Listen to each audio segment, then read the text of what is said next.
So yeah, you told me already. You decided to get the coaching. You just wanted to talk to someone that's better than you at Echo, and then also you said right, your goal is to reach master, right? Yeah, I Okay. really would. It would be a really cool thing if I got with to a higher rank with a champion I really like. Mm-hmm. Because I don't like playing meta stuff, switching up my champions like that. I mean, you're playing a little bit of Kazakhs. I saw. Yeah, that too. I like. I was a Kha'Zix one trick at first, but Echo's a really good second pocket pick for me. Yeah, I mean, Echo is definitely. I would say Echo is just more of a niche pick in general. Kazakhs, of course, has been quite the meta champ for some time.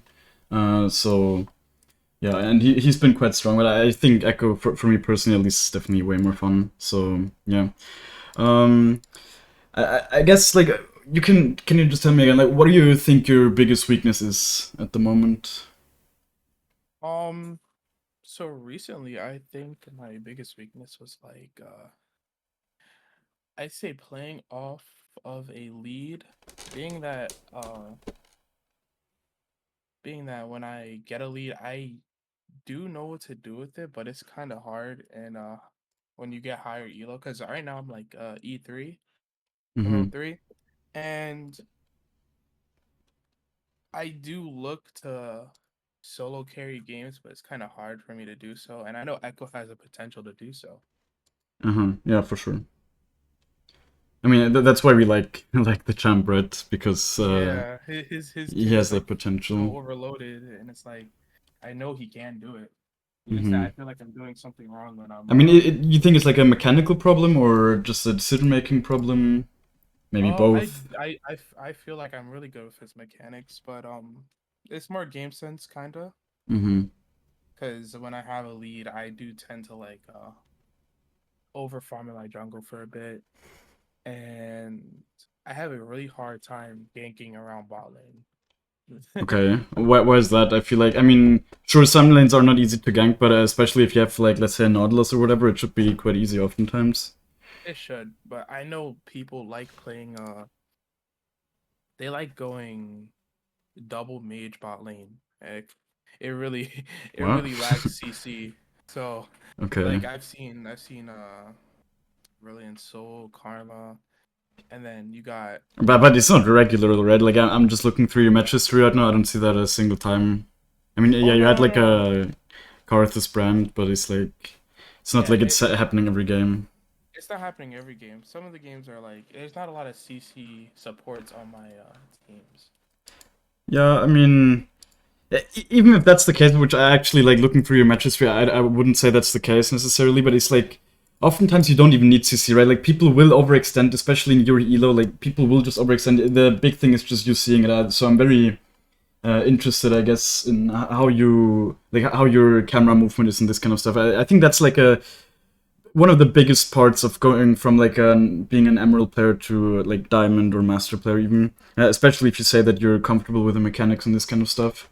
So I feel like that could be something that maybe will help you just because snowballing is a lot about just having information and then of course like how do you say like applying this information in a useful way where you maybe punish stuff and then you just snowball and like Echo's really good at that, right? You just what I often find, especially with people in around your elo, is just that they don't look at the lanes enough, and then you just don't have the info that you could be having to make the right decisions, you know. So yeah, I'll definitely keep looking. Like, would you say that's something you are good at, or like you're struggling with, like just looking at lanes, getting info? It could be, yeah. I tend to like sometimes if my teams are doing bad, I tend to tunnel vision into like Hmm. trying to feed myself instead of helping other lanes. I mean, that's fine. Like, if you can back it up mechanically and you can win the game, then that's not a like a problem generally. Of course, like in some games, you really can't solo carry because of certain champs or whatever. But most of the time, you should be able to. And like, honestly, if you're ahead enough, then you can genuinely play against every comp. Some, of course, will be much easier than others, but I think you just need to be able to back it up and then have like these impactful plays in the late game. Just like as a last question, I guess, are you using any jungle timer app? Blitz. Okay, that's good. Yeah, I guess I'm gonna share my screen really quick and we can take a look at the OPGG. Mm-hmm. Tell me when you can see it. I can see it. Okay, so I mean, looking at the stats, I think there's nothing super problematic here at all. Honestly, like the KDA is looking good. Yeah, I'm always saying devs could be a little bit lower, but at the same time, there are really good players that have these kind of devs, and it's not like this is something that should be holding you back. Farm, I personally like to have my farm above 7, but there's again grandmaster, like master players at least, that have farm that's looking similar to this, maybe even lower. So what I've also been saying, and like this kind of mindset that I've been agreeing with, I guess, is just like it's good to have your playstyle and really just stick to it and like perfect it, you know. What I can already see is like you're switching runes quite a bit, so I think just sticking to one rune setup would definitely benefit you. And then also, especially now with I don't know if you've seen the changes that are coming up, like these disgusting rune changes. So like the next patch, first strike will be like Ekko's only setup unless they change something. So I think you should just start playing with first strike now and get used to it every game. So because like I don't know if you did see that, but it's like the electrocute and the dark harvest, they are basically completely removing the AP ratios, so it's just not gonna scale nearly as well. Like they're gonna put it down to 0.5 AP. And then what I saw is like you're building Zhonya's a bit too often for my taste. Like it doesn't have great value in these kind of games, you know? Like it really doesn't. What are you gonna dodge here? Like most of the time you're gonna die in these kind of games because you're getting CC'd and then you can't Zhonya's anyways. It's like the only real thing, okay, you can dodge a Talia W, which can definitely be impactful. Or like, yeah, you can do that. And then maybe like a Rek'Sai ult. But that's really it, you know? So I think the only time you should really be buying Zhonya's, and we can see, right, you're buying it every now and then, like, quite often. And especially here, like, in this kind of stuff, you should really never buy it before Rabadons, in my opinion. Like really never. It's just... That's the kind of stuff that's completely throwing away your snowballing ability, basically. If you go for Zhonya's third. You just won't have the damage. Do you do that often, like in these kind of games?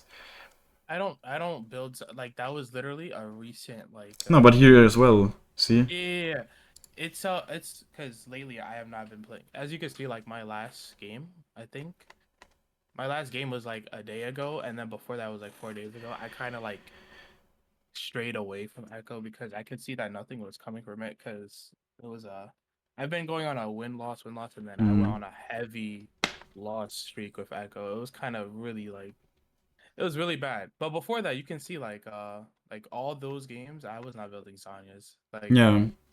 I was just doing really well. There's this like quote and it says like the difficulty doesn't come no your lack of confidence doesn't come from difficulty. The difficulty comes from like a lack of confidence, and that's basically exactly what's happening here, right? You're like lacking confidence because you had a bunch of bad games. Maybe like these ones, especially, they probably had a toll on you, right? Like you were the best player in this game, but you still weren't able to win them, and like 3 games in a row, and then you went 0-5. Like I've been there. Like most of us have been there in this kind, and they really break your mental, these games, right? And then you just start making like you start looking for like easy fixes that might be wrong, and you think maybe your item building is wrong, but in reality you probably just have to accept that maybe these kind of games were just like really unlucky. Maybe your teams were really bad or whatever. I'm sure you probably could have carried them, right? Let's not be delusional. I'm sure there's stuff you could have done better. I mean, you had a lot of devs here, but it's like just like accept that you will lose games, and don't start switching stuff up, because that usually just makes it worse, right? It literally did. So, like, before here, you were doing fine. You didn't have many loss streaks or whatever. Never bigger than 3 games anyways. Like, in this short amount of games, of course, here. But, like, now you can see it's just, like, it's not really working. And I think just pick one setup. As I said, I think this one, the first strike one, is probably going to be the best. I personally like the sudden impact. I played a bit with it today, and it felt quite good.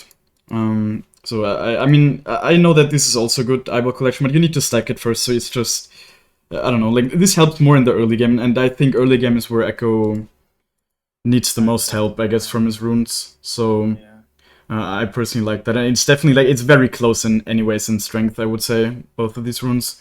So yeah, I think definitely stop building Zhonya so much, and then also I think I personally never build Mercs anymore. The Sorks really, the power spike is too good, and then especially here in this game, for example, like it actually doesn't have a lot of value here, the Mercs, because like the Malzahar ult is not affected. If you didn't know, did you know that? Okay.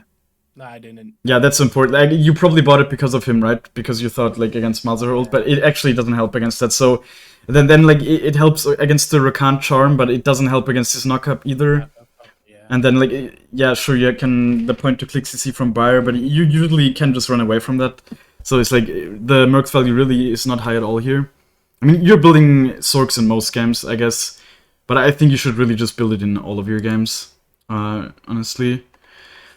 So yeah, but overall, nothing too problematic when we're looking at the stats and whatever. So yeah, let's just look at the League of Graphs as well. And what we can see here is like you're above average in basically every aspect in your Ekko gameplay, so you should just be climbing, you know? That's another thing you said, you kind of strayed away from Ekko here.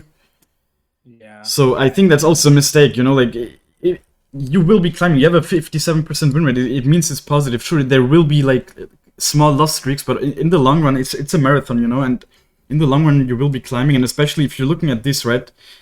Just means you're genuinely above average for you. You're even like on par with and even above average than like Diamond Echoes. So it's like, you know, like just keep playing and don't lose confidence because of some like small loss streaks. You know, like 4 losses or whatever. That's really not that much. There's people that are posting their like 20-game loss streaks. You know, like I mean that's never happened to me. I don't know. I feel like that's just has to be like tilt queuing, but. Yeah, I mean, generally just don't get discouraged with it, and also just looking at all of this, right? This is exactly how the gold graph needs to look. And the minions, like, this is exactly how it usually doesn't look like that when I'm coaching people. It really doesn't, like, they're going in the negative and whatever, so this is all good. Even this is really good, right? The first item time, it seems that you know when to base and this kind of stuff, so that's, like, good. And I like, even the third item here, kind of, it's kind of opposite to what you said, that you feel like you're not good at snowballing, because if you have this third item at 22 minutes, which is really good, it means that you did snowball correctly. I think maybe like your most recent games have really clouded your judgment on your like own abilities and kind of lost you some confidence. And then like I do think I'm good at snowballing. It's just that when it did reach that like midpoint of the game, I don't have a problem with objectives, but like it's hard to get that priority from the lane, and so that we can start snowballing, getting objectives, and yeah. get those towers. It's just game sense really, but snowballing mechanically, it's not a problem for me. Okay. Yeah, I mean, as I said, we will see, of course, where the exact problems lie. And then I guess one thing that could definitely be improved on is just your focus on Herald, because Herald, especially next patch, right? Drakes are getting nerfed, so then like focusing on Heralds is gonna be even better. And already I think most good junglers agree that the Herald value is most of the time just bigger, you know, because it helps you snowball, and that's exactly also what Ekko is really good at. So just doubling down on that is definitely not a bad idea.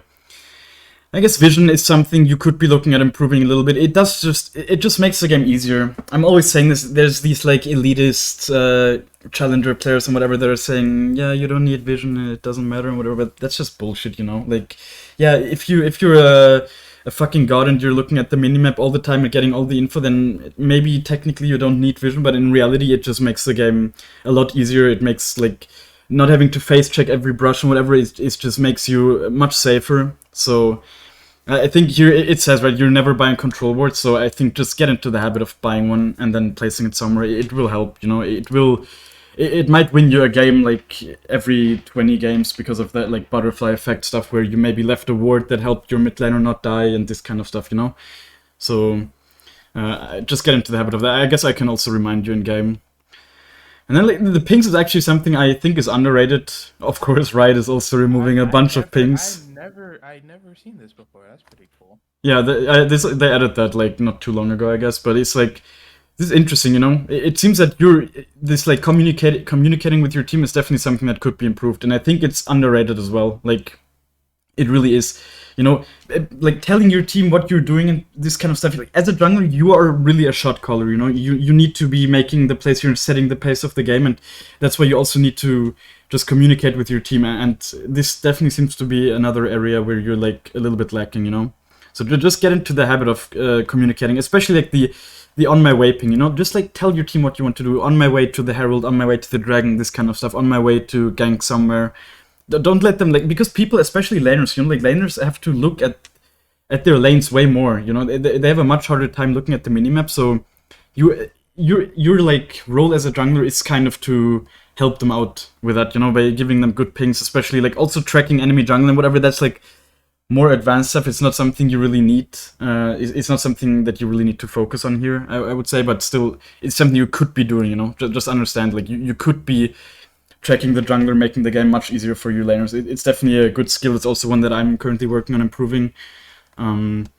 But yeah, it's not, as I said, I am currently working on improving, and I did reach master without doing any good jungle tracking, so it's not really necessary if you are good in other areas, I guess, of your gameplay.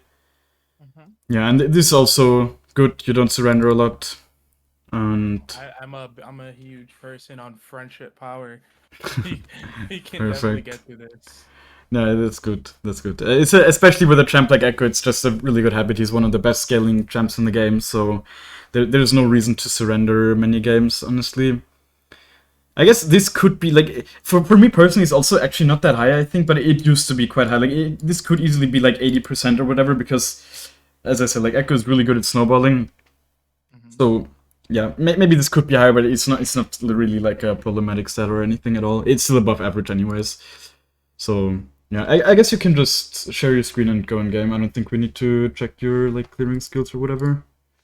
Okay.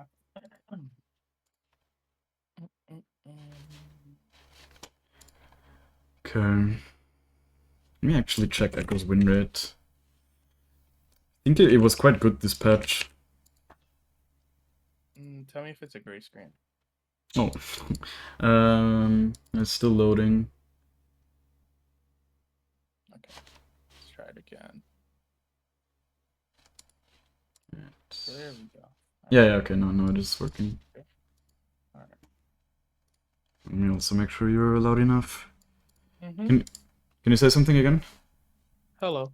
Yeah, okay, it's good. Good? Yeah. Okay. What do you usually ban, by the way?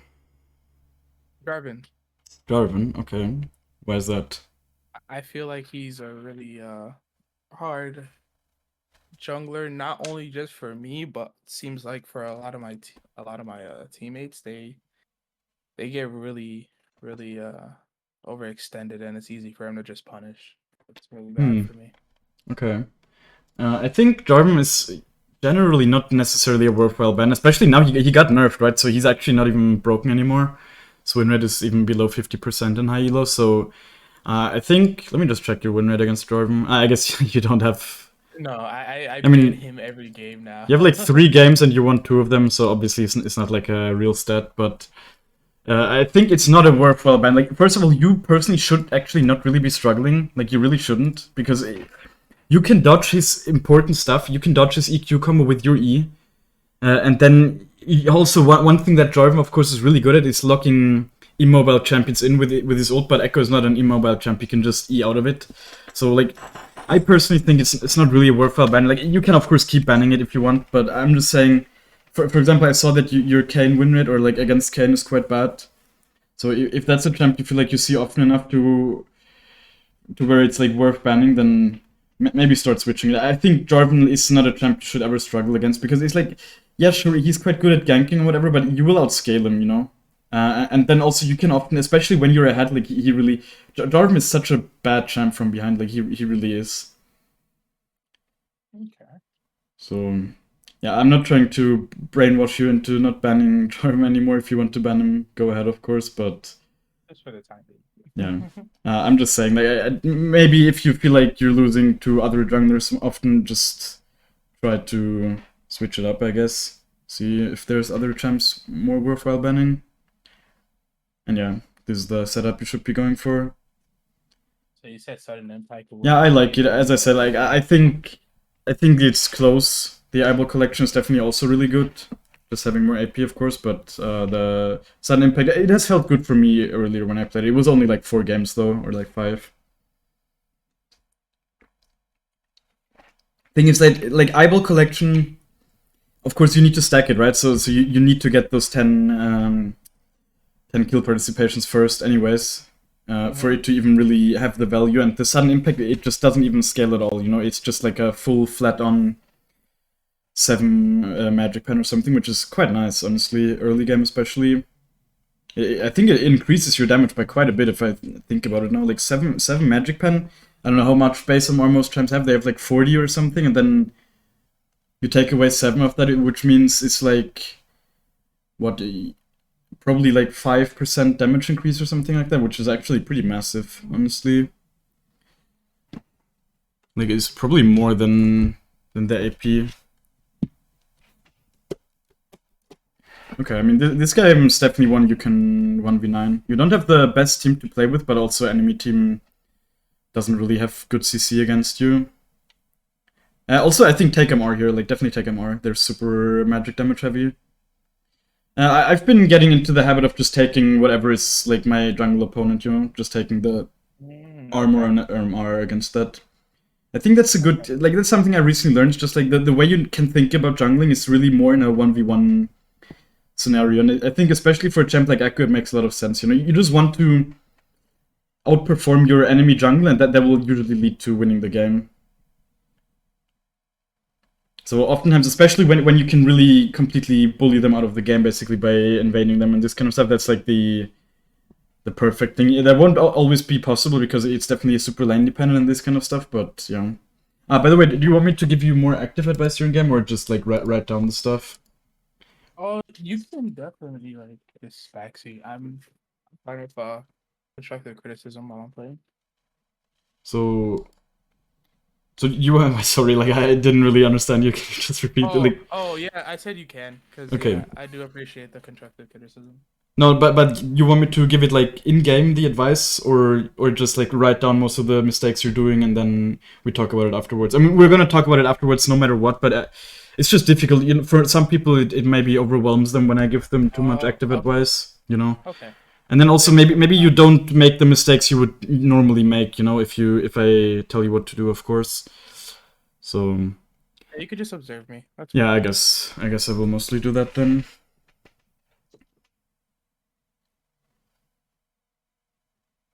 Okay. The stream is kind of laggy. I don't know why. Slaggy? Yeah, it's like. Yeah, can you maybe restart? I don't Mm-hmm. know.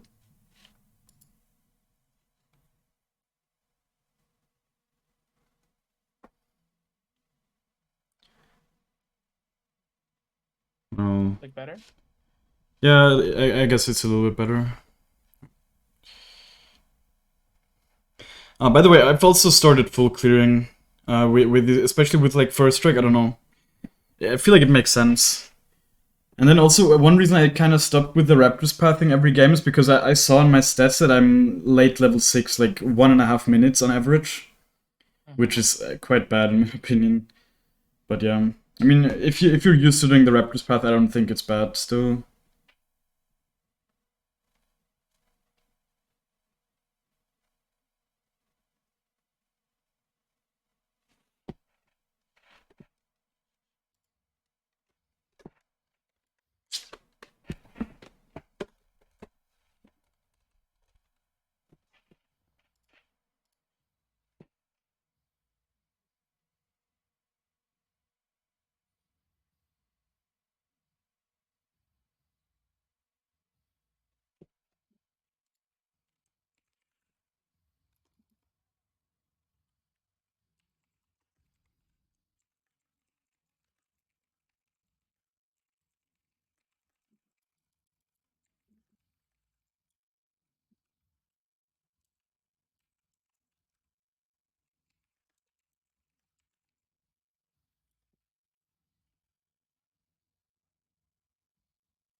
Green? What?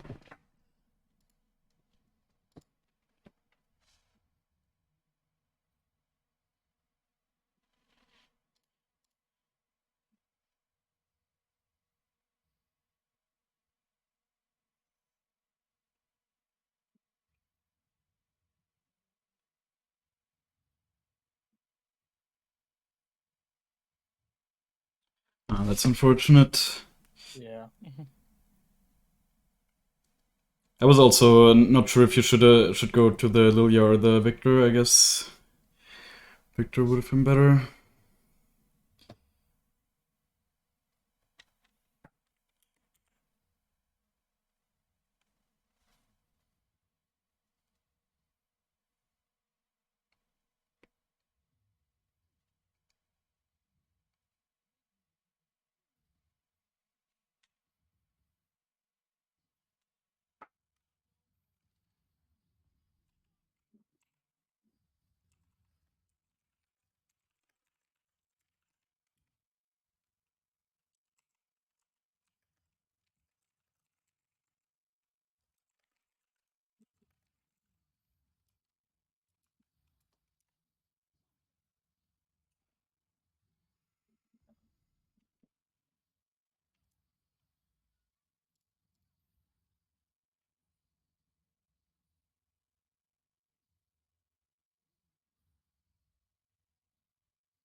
Yeah, so where are you gonna put your control ward?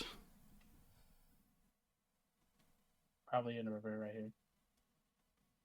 Okay. And Lilia's right here. Ooh, nice.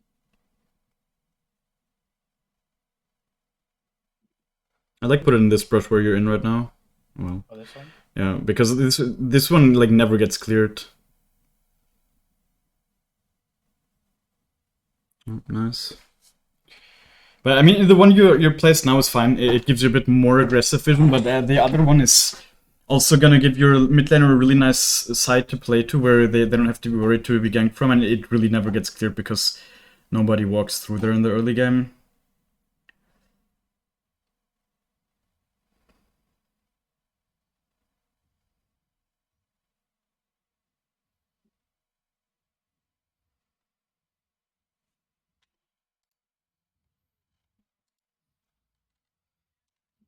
I know that there is sound, but I'm just being a little bit quiet because I want for someone in the chat asking.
That's true, I guess.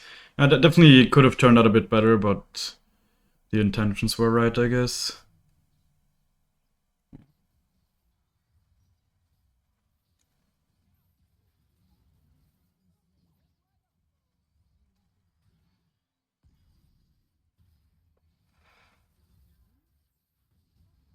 Okay. Cool. Okay. Uh, Yeah, I don't know. That was really yeah. stupid.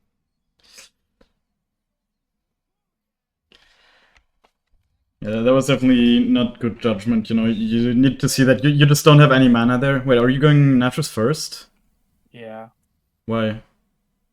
I Don't. I my playstyle is typically around like getting a fast three burst for some reason, and No, but it's I so bad. You're like, in this game yeah. especially, it's really bad. Like, and in general, I think it's almost never good.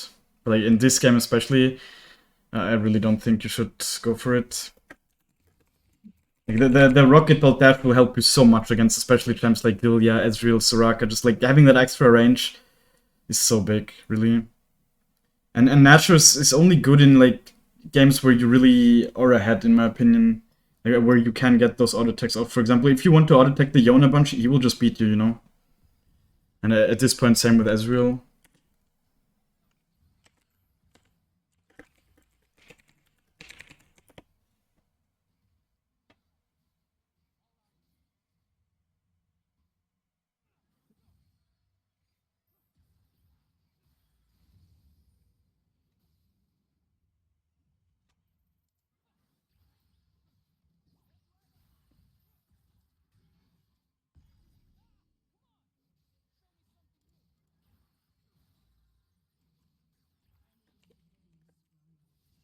Okay.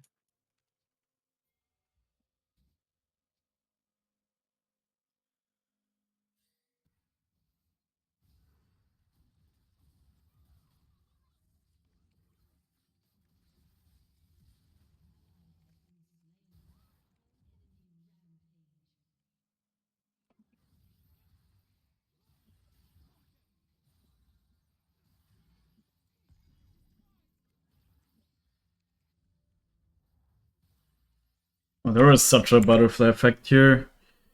Starting at 10 minutes, which we will go over. Very good. We'll see, maybe you can still get something done though.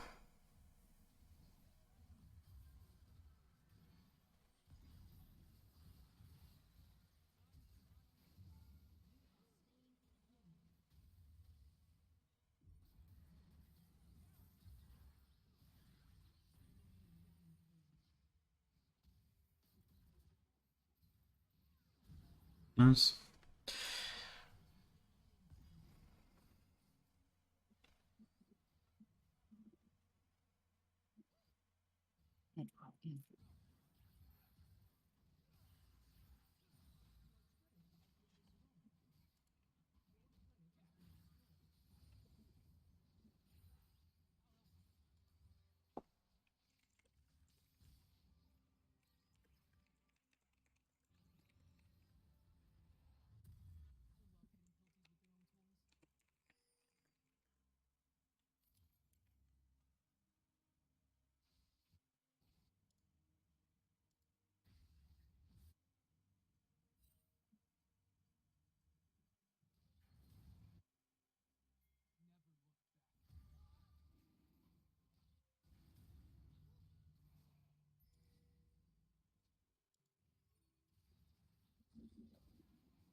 Oh,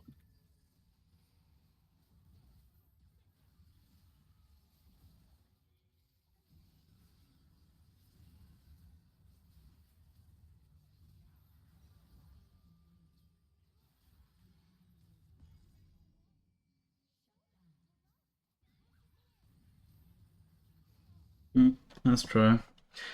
oh. I think definitely just you could have definitely been a bit more patient in general in that whole Drake fight. Mm-hmm. It's a very big skill, I guess, for Ekko, especially just like patience and playing with your cooldowns correctly and this kind of stuff. But I think it turned out alright, actually. I mean, the Yonti beat and he didn't lose too hard, even though he's super fat.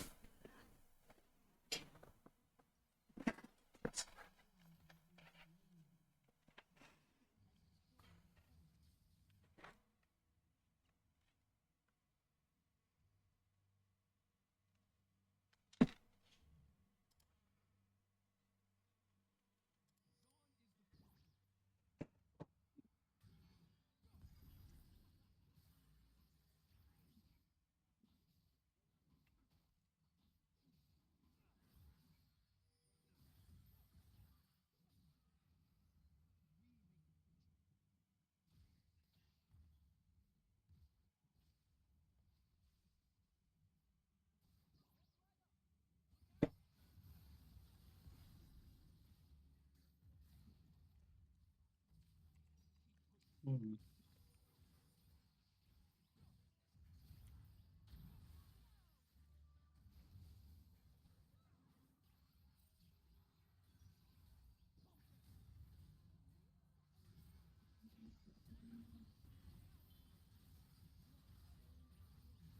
Wait, why do you not have a shutdown, huh? What happened? I thought the Victor had a 300 gold shutdown. I guess he already lost it before. Yeah. Must be it. I think buying the other thing is better usually. Like I also like. I mean, I'm actually not 100% sure on that, but I mean, combat-wise, it's definitely better.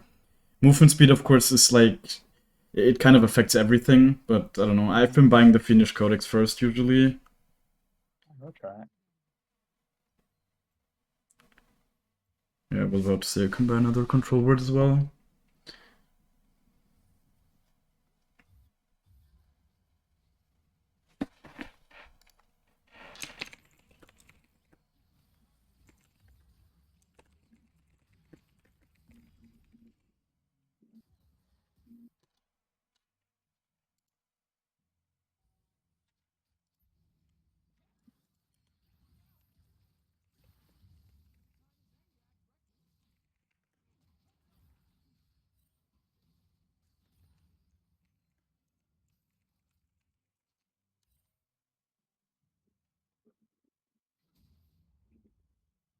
Mm-mm.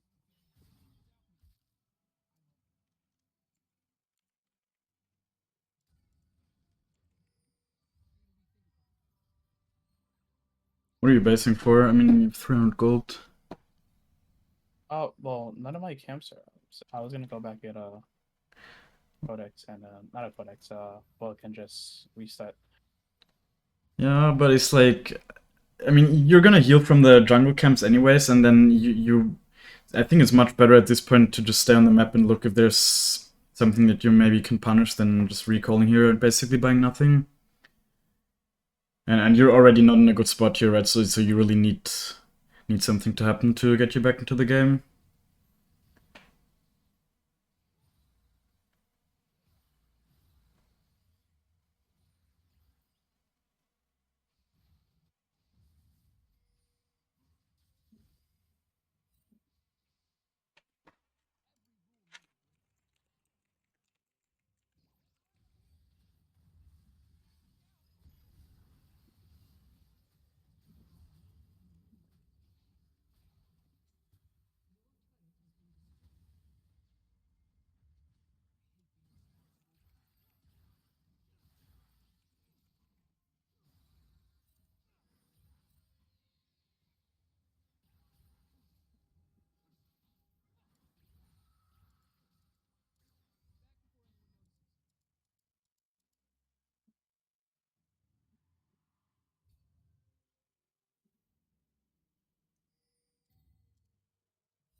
Mm.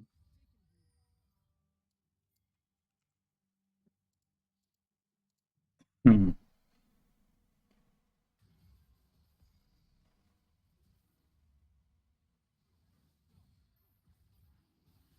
Wow. Okay, good job, I guess. The fuck?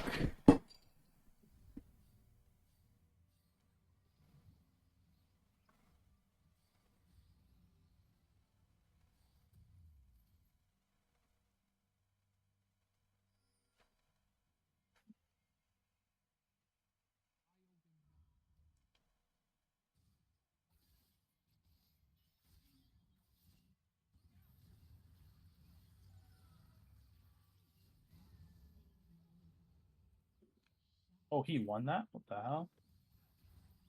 Okay, I mean, definitely winnable. Got some shutdowns, got some kills as well.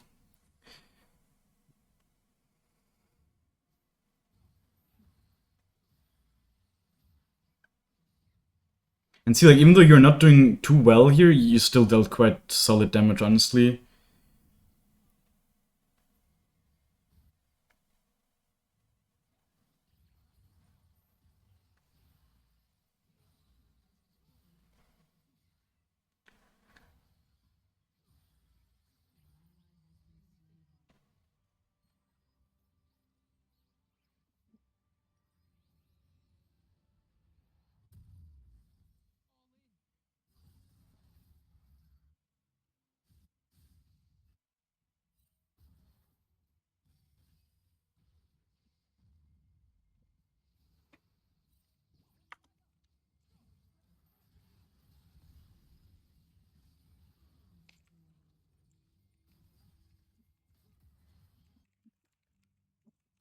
Oh, they burned it. Never mind.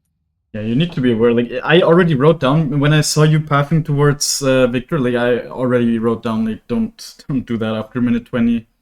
Like, Nash is such a disgustingly easy objective to do nowadays that it's like you really can't show on bot side after minute 20. At least not like this, especially because we saw them moving, right? We even saw them moving to the Nash kind of.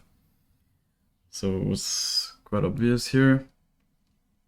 Definitely hurts losing that.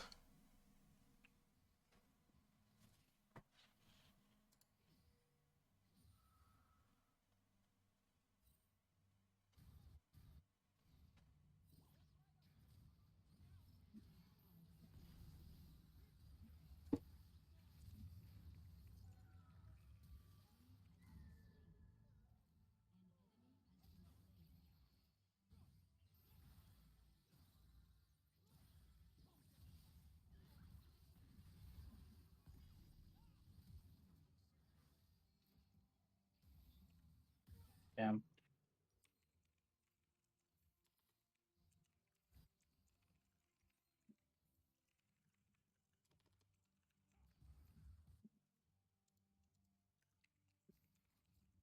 Definitely could have lived there if you had just procced your passive on the Yeah. Ezreal. I thought the Q was gonna proc it, but I guess he stepped back. Yeah, but I mean, yeah, you were really close to him, and he had two stacks, and I think they also expired when you threw your Q. Should have just like you really. I already also wrote that down. It's like you really need to prioritize it, especially when you're running away. Like that movement speed, super important.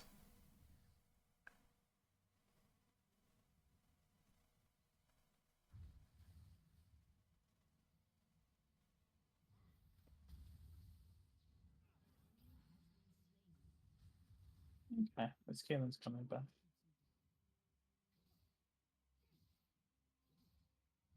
There's your control word as well somewhere.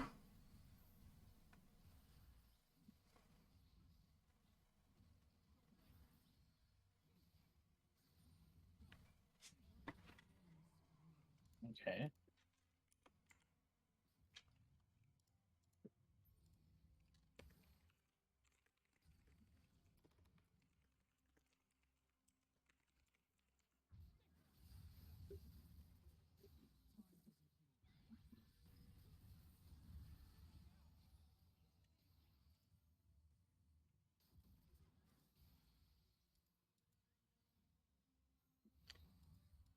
This is like what is this rank? Emerald, right? Emerald 3. Mm-hmm.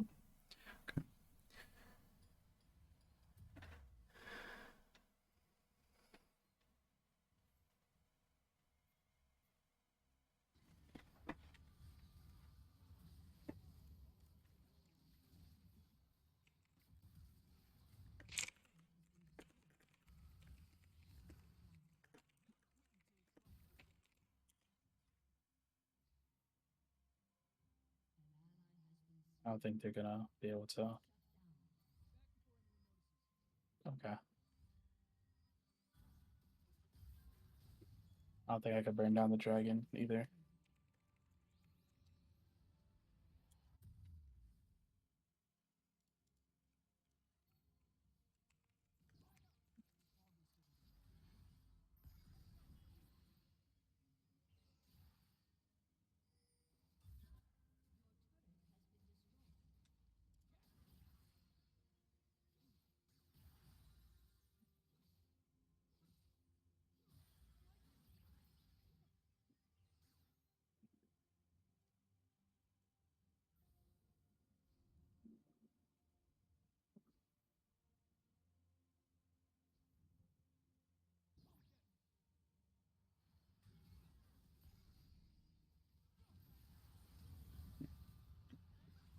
It's so funny every time people think Echo can't steal or something.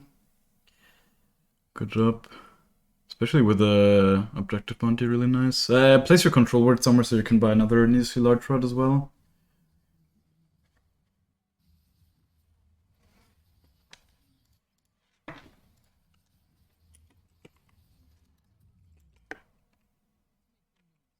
Yone is massive. Yeah, he's 5 levels up when you're done. Oh. Yeah. Maybe he could have stayed on that, actually, even though he's 5 levels up.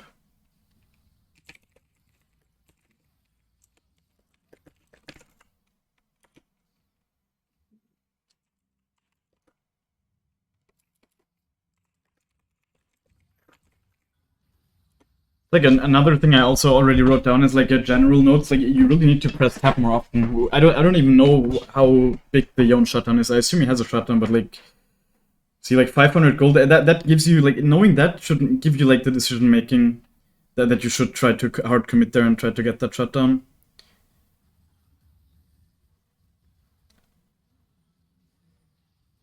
Oh, okay. Yeah.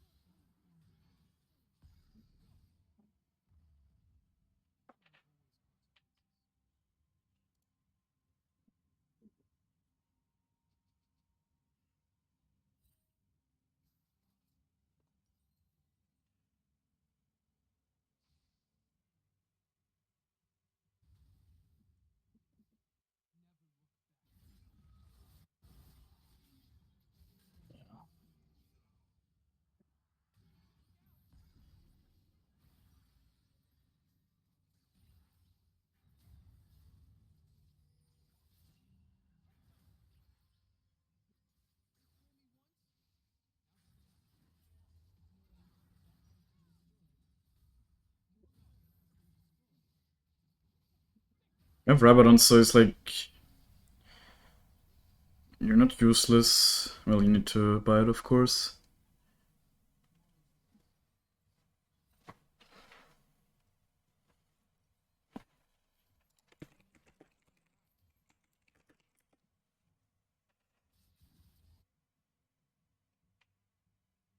They're definitely gonna burn through that. Oh, they're not even on it. Well, Ezreal's not on it. Oh, yeah.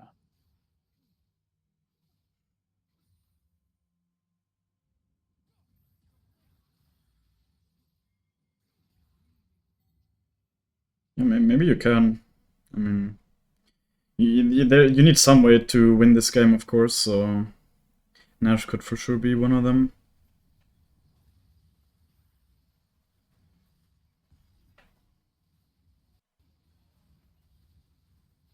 Just commit at this point. I'm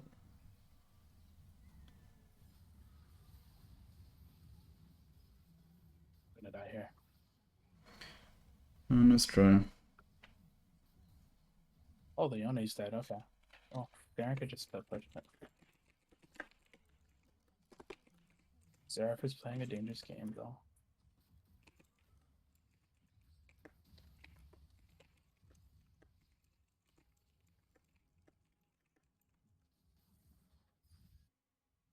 Are they getting back?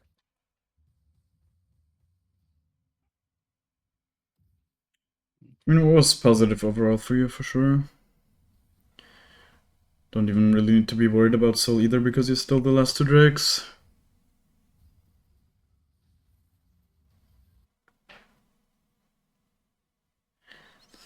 Again, like, press tab and even see if you need more. I mean, it's never bad, but, like, could maybe also be building Naturals here. But the Ezreal's buying more, so, yeah.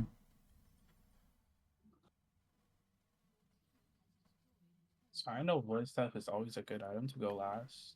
Well, what do you think of Shadow Flame? I think Shadow Flame is just like a worse Void stuff in basically every single scenario. So, and that's also like opinion I've heard from many good Ekko players. And especially in the late game, that base MR is so high that the Void stuff will just always have more value.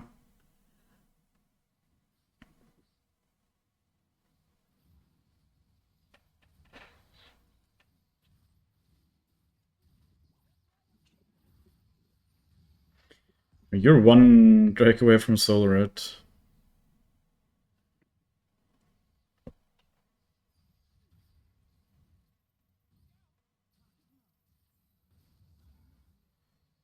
So sad.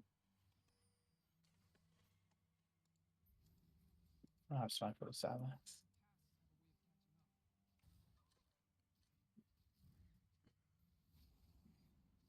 Yeah.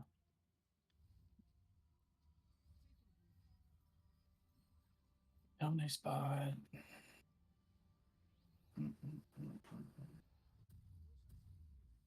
Maybe you could have snuck Baron here, honestly. Seems like enemies don't have vision on it. And at this point you do it really quickly. Sadly, I didn't have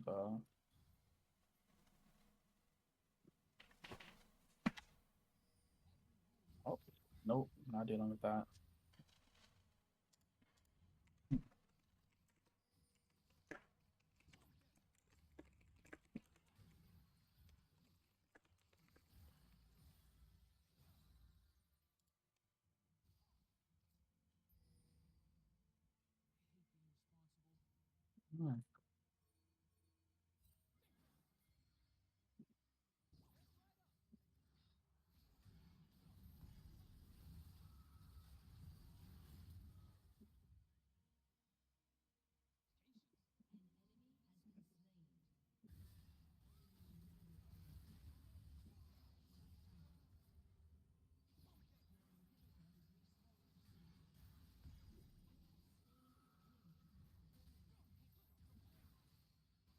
Hmm. Karen's saying, Just like keep auto attacking though. You deal a is lot your of auto damage. it gives it health? I didn't know that because it No, looks like it was not giving me a lot of health. no, but you just want to deal damage, you know? Because you need to base because Ilya's pushing.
Oh, silence. Yeah. I mean, yeah, it's just something you didn't think about, right? And then you got punished.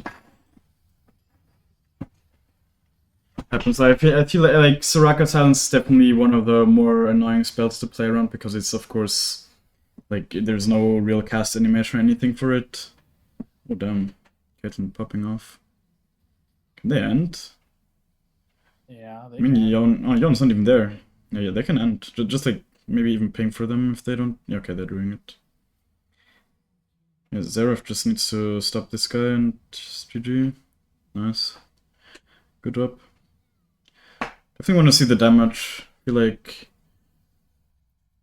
I mean, you had a rough start for sure this game, but you definitely did something after that, and that's a very good skill to have as well, right? Like, you don't need to pop off every single game to climb. Just Yeah, like and if winning I'm these not kind getting of games is finished, important. I'm hoping like maybe someone will come through.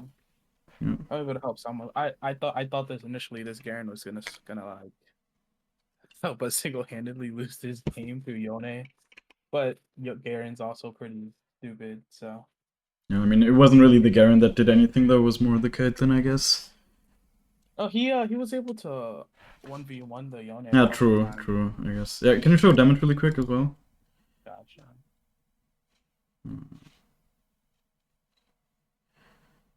Okay, I mean, yeah, you pulled your weight, I guess.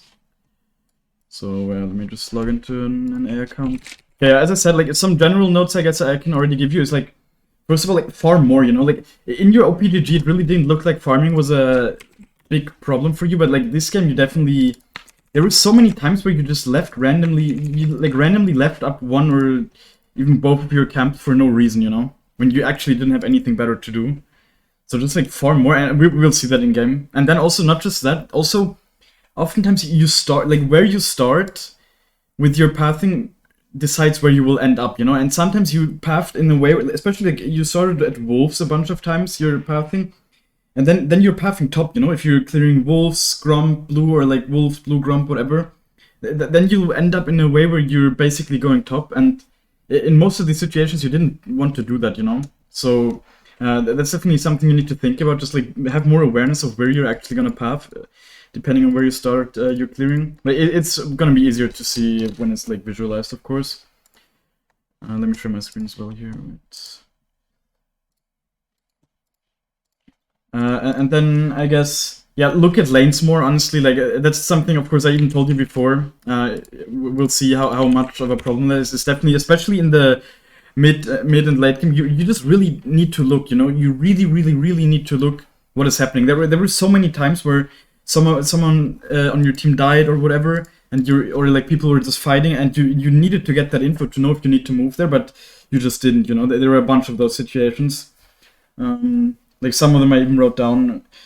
And then also a general thing, like, value crabs more, you know? Like, there were so many crabs you could have gotten for free, but you just didn't go there because you just went to your other camps first. Like, understand that crabs are like an extra camp, you know? Only one jungler can get it, so they're really valuable, you know? And it's like, especially in UEL, but even higher yields, you can get them for free so many times when you just go there right away, you know?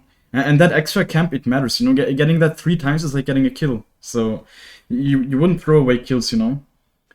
And then also, like, last general thing, I guess, is just, like, be more decisive, you know? Sometimes you're really indecisive with your decisions, with, like, either recalling or also sometimes just committing on a certain plays. So just try to be more decisive. Yeah, you will maybe make more mistakes as well at first, but you will also just improve much faster as well. Just, like, sticking to your what you think is gonna be right, and then learn from it. Yeah, let's see. Like, with the clearing, there was, like, a small mistake in the beginning here. Oops.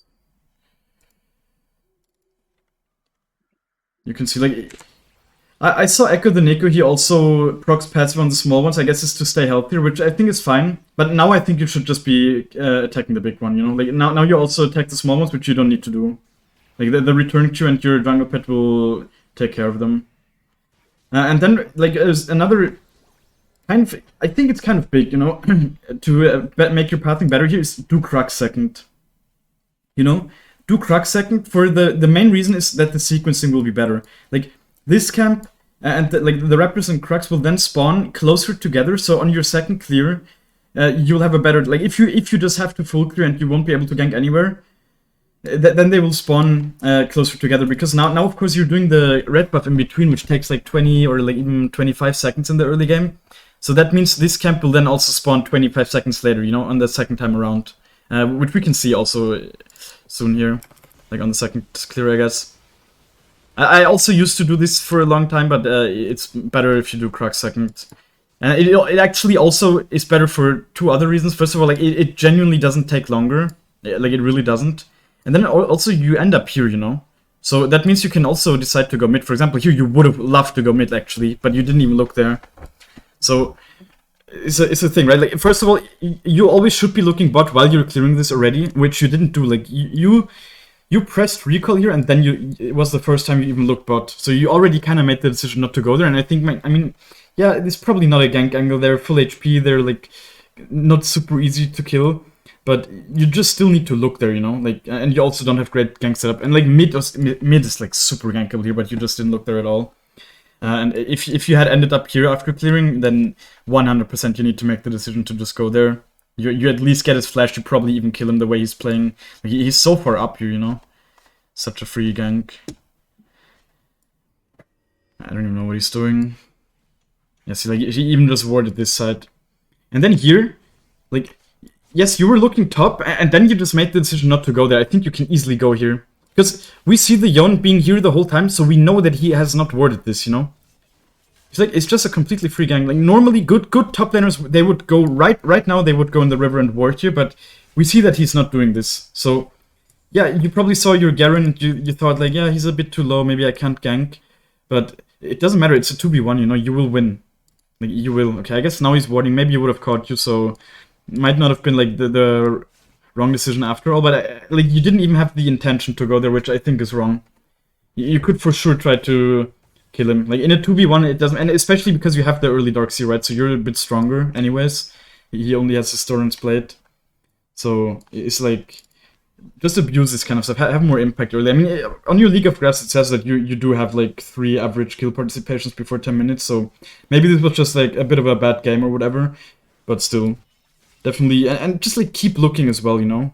Like, of course, now we know that it's warded, but yeah. And then here, again, you're just kind of...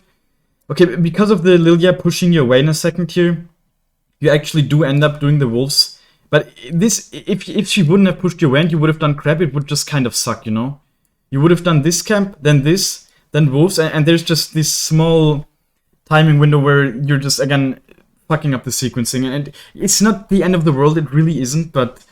So it can be avoided by either, like, what I like to do is just like, I mean, either if you know that the crab's not going to be contested, just clear the whole site and then do crab. Or if it's going to be contested, I think I personally just like doing, I guess what you're doing then is okay. But just make sure to smite the crab, because then you will waste like the smallest amount of time in between, right? And then the wolves might spawn 10-15 seconds later, but that's not a big deal. You know, so this is okay, I guess.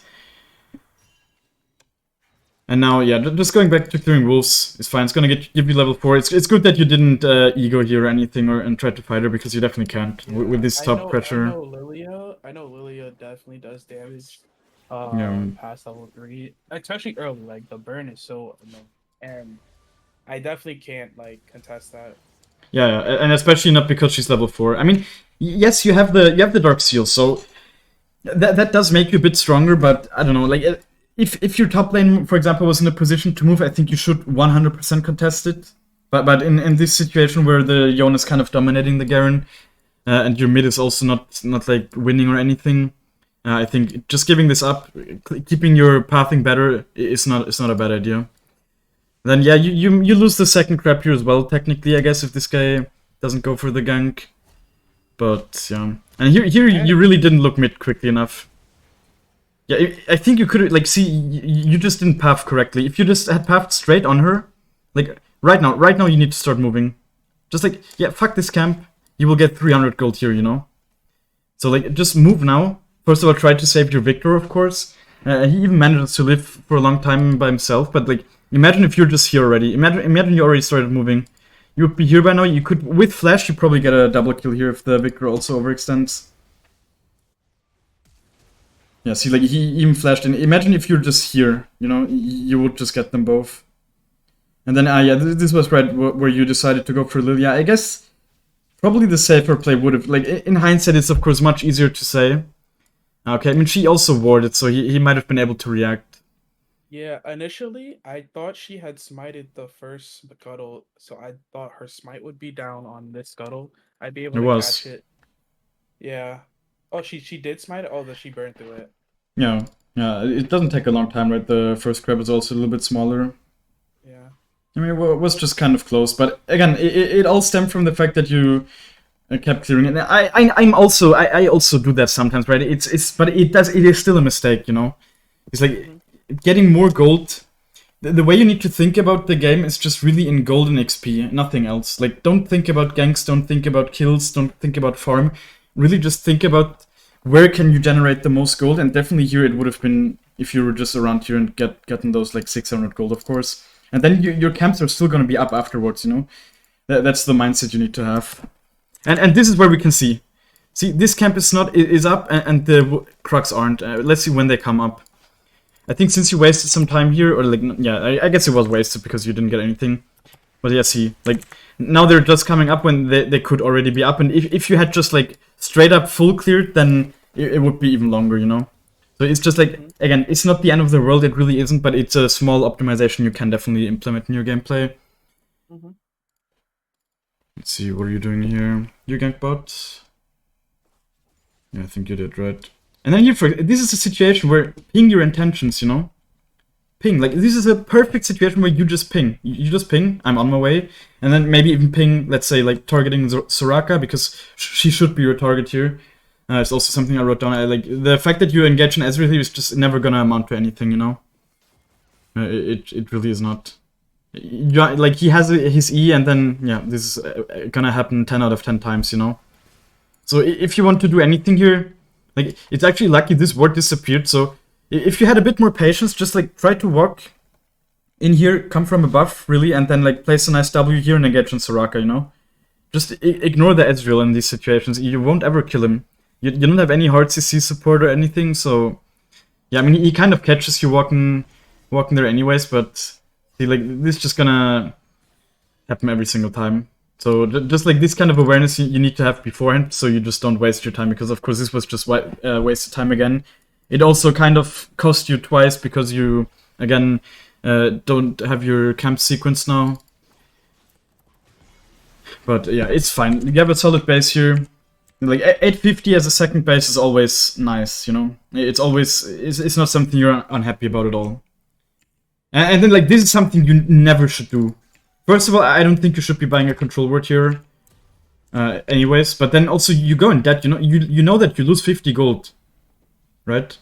When you leave base with negative gold. Are you aware of that? Yeah. Yeah. Yeah, so why are you doing it? Like, Oh, this... okay. You're not pressured to be anywhere right now. Like, not really. Yeah, you could be... Maybe you want to be top tier, but, like... It's not like you really need to be at an objective or whatever, so why are you not just, like, either waiting... Or just not buying the control, like never lose 50 gold for buying a control word. This control word basically costs you like almost twice as much, you know? It costs you like 125 instead of 75 because of that. That's how you need to think about it, and it's not worth. Like, it's really not worth.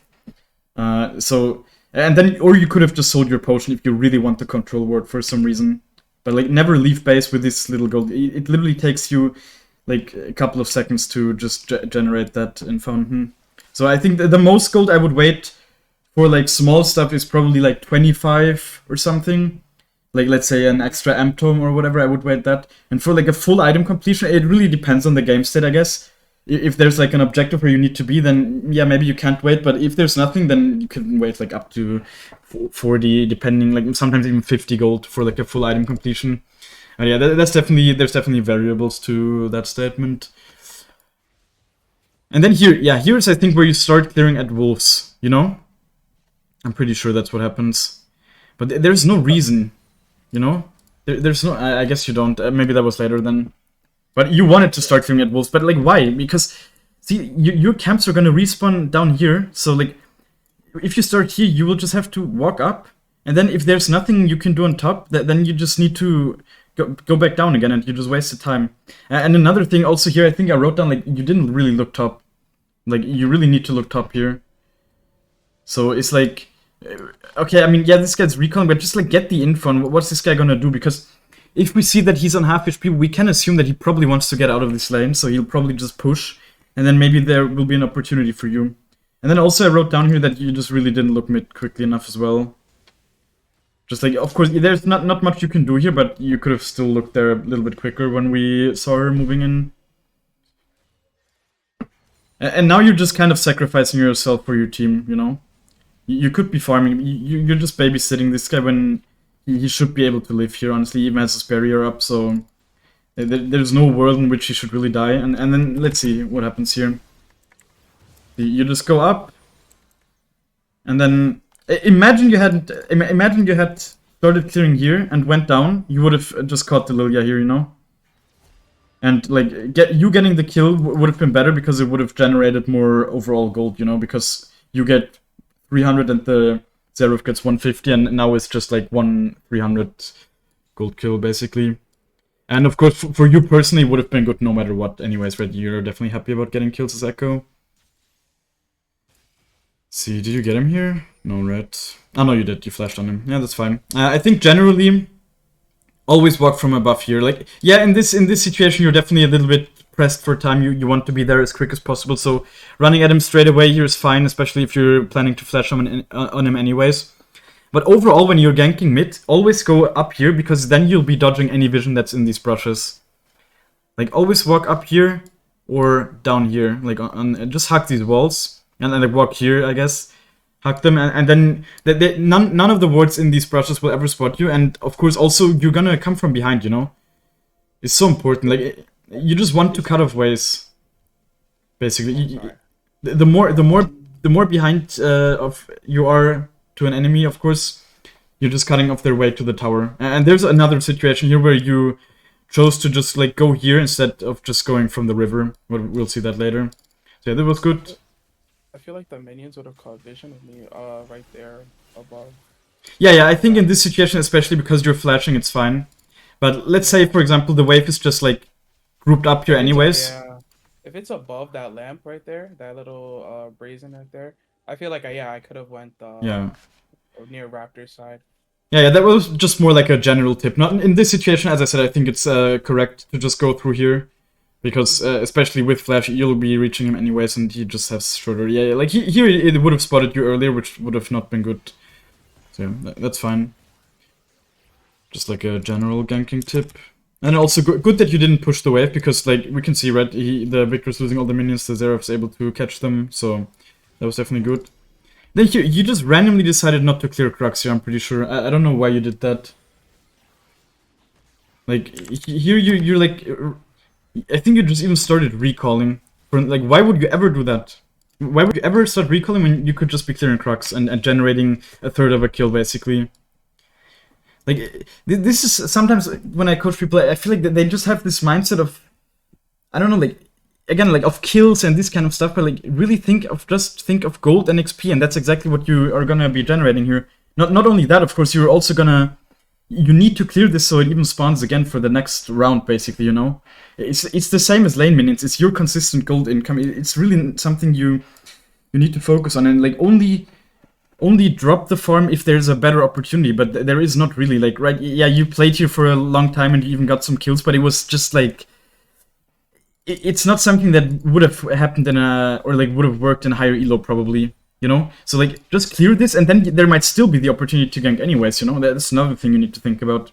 It's not like you have some amazing timing here or whatever. It's just like you randomly decided not to clear the Crux. So there's really no reason. So imagine you just cleared them, then walked in from below here anyways. For example, this is a perfect wave state where you never want to gank through the river, because why would you? First of all, as you can see, it's warded, and it's quite likely the river is most of the time just warded, right? I'm sure you have noticed that in your years of playing League of Legends. So this is a perfect situation to just try and go for a lane gank if you really want to force a gank, which I think is fine. You could also be looking to do Herald here, I guess, just like clear Crux, recall, do Herald. Probably also a consistently good play. It's just, of course, kind of difficult if your like top is losing this hard, but most of the time it's not even going to be contested, you know? Like, even in my elos, it's like, so many times you just get the Herald for completely free, and it's super good, right? It really helps you snowball. But yeah, as I said, like, if you actually want to force a gank here, just like walk in here, and then let the wave reset, and let them walk in, you know? And you kind of did that, right? Like, now you get spotted, You're just fighting here a little bit. You're still staying. So even that, I think it's kind of good, you know? This little bit of unexpectedness is not bad to have in your gameplay. But you're definitely hard committing here, you know? At this point. Like, you're spending a lot of time, and this play is definitely kind of low percentage. You're lucky that you got something out of it, honestly. Like, now the Lilia comes, definitely good that you cancelled your recall in the last second. Ah, yeah, and here you just kind of mechanically misplayed. You missed your Q on the Soraka. And also, you were just impatient, you know? I mean, you got a triple stun here, of course, which is really nice, but you don't need to be so impatient here. Like, just see. Let's see how you should have played this. I think it was because I hit the minion behind Soraka. Let me see. See, like, the W, amazing. You actually stunned all of them. Really good, also completely fine. But then, just no reason to already step out. Like, wait for it to actually proc and then step out. First thing. And then don't even E, you know? Literally throw the Q at Soraka, let it return, and then E. You know? Like, and walk at her. Just walk at her, proc the passive, because she will flash away, you know, after this. She will. So just hold your E in this situation so that you can follow her. It's as simple as that. And then also, like, here, I think you just ulted. Yeah, that was bad, you know? Like, you ulted right as the Lulu ulted you. Imagine if you had just, like, been a little bit more patient here and just waited, and then the ult would have been here and you probably get some more kills, you know? And just, like, also, in general, like, even if the Lulu hadn't ulted you, I don't think you had to ult here. You know, you were still half HP or something. So you're just a little bit too scared. This could have turned out much, much better. Like, yeah, of course, you missed the Q here, so you're kind of struggling to proc your passive on the Soraka as well. Yeah, you didn't even proc it at all, you know? Yeah, just like... this happens. This is not the stuff we need to really focus on, right? Mechanical errors, they do happen. I guess the biggest takeaway from this, though, should just be the patience, you know? Like, your W stuns for such a long time. You don't need to be so rushed when you have a really good situation like this. You really don't. And then, yeah, I mean, the Xerath actually helps you, man. I mean, that was definitely close. Let's see, you get some kills here, right? I'm pretty sure. Yeah, definitely good. See, this is nice. The fact that you go for this, you even force a flash here. It's definitely good. Ah, yeah, this ends with you not respecting the Ezreal when you have no mana, I remember. Yeah, but here, like, the way this Lilia is moving, you need to already know that you're not gonna be recalling her, you know? Like, you're gonna kill her. I think best thing you can do is just place your W somewhere here, and then just, like, yeah, E, you know?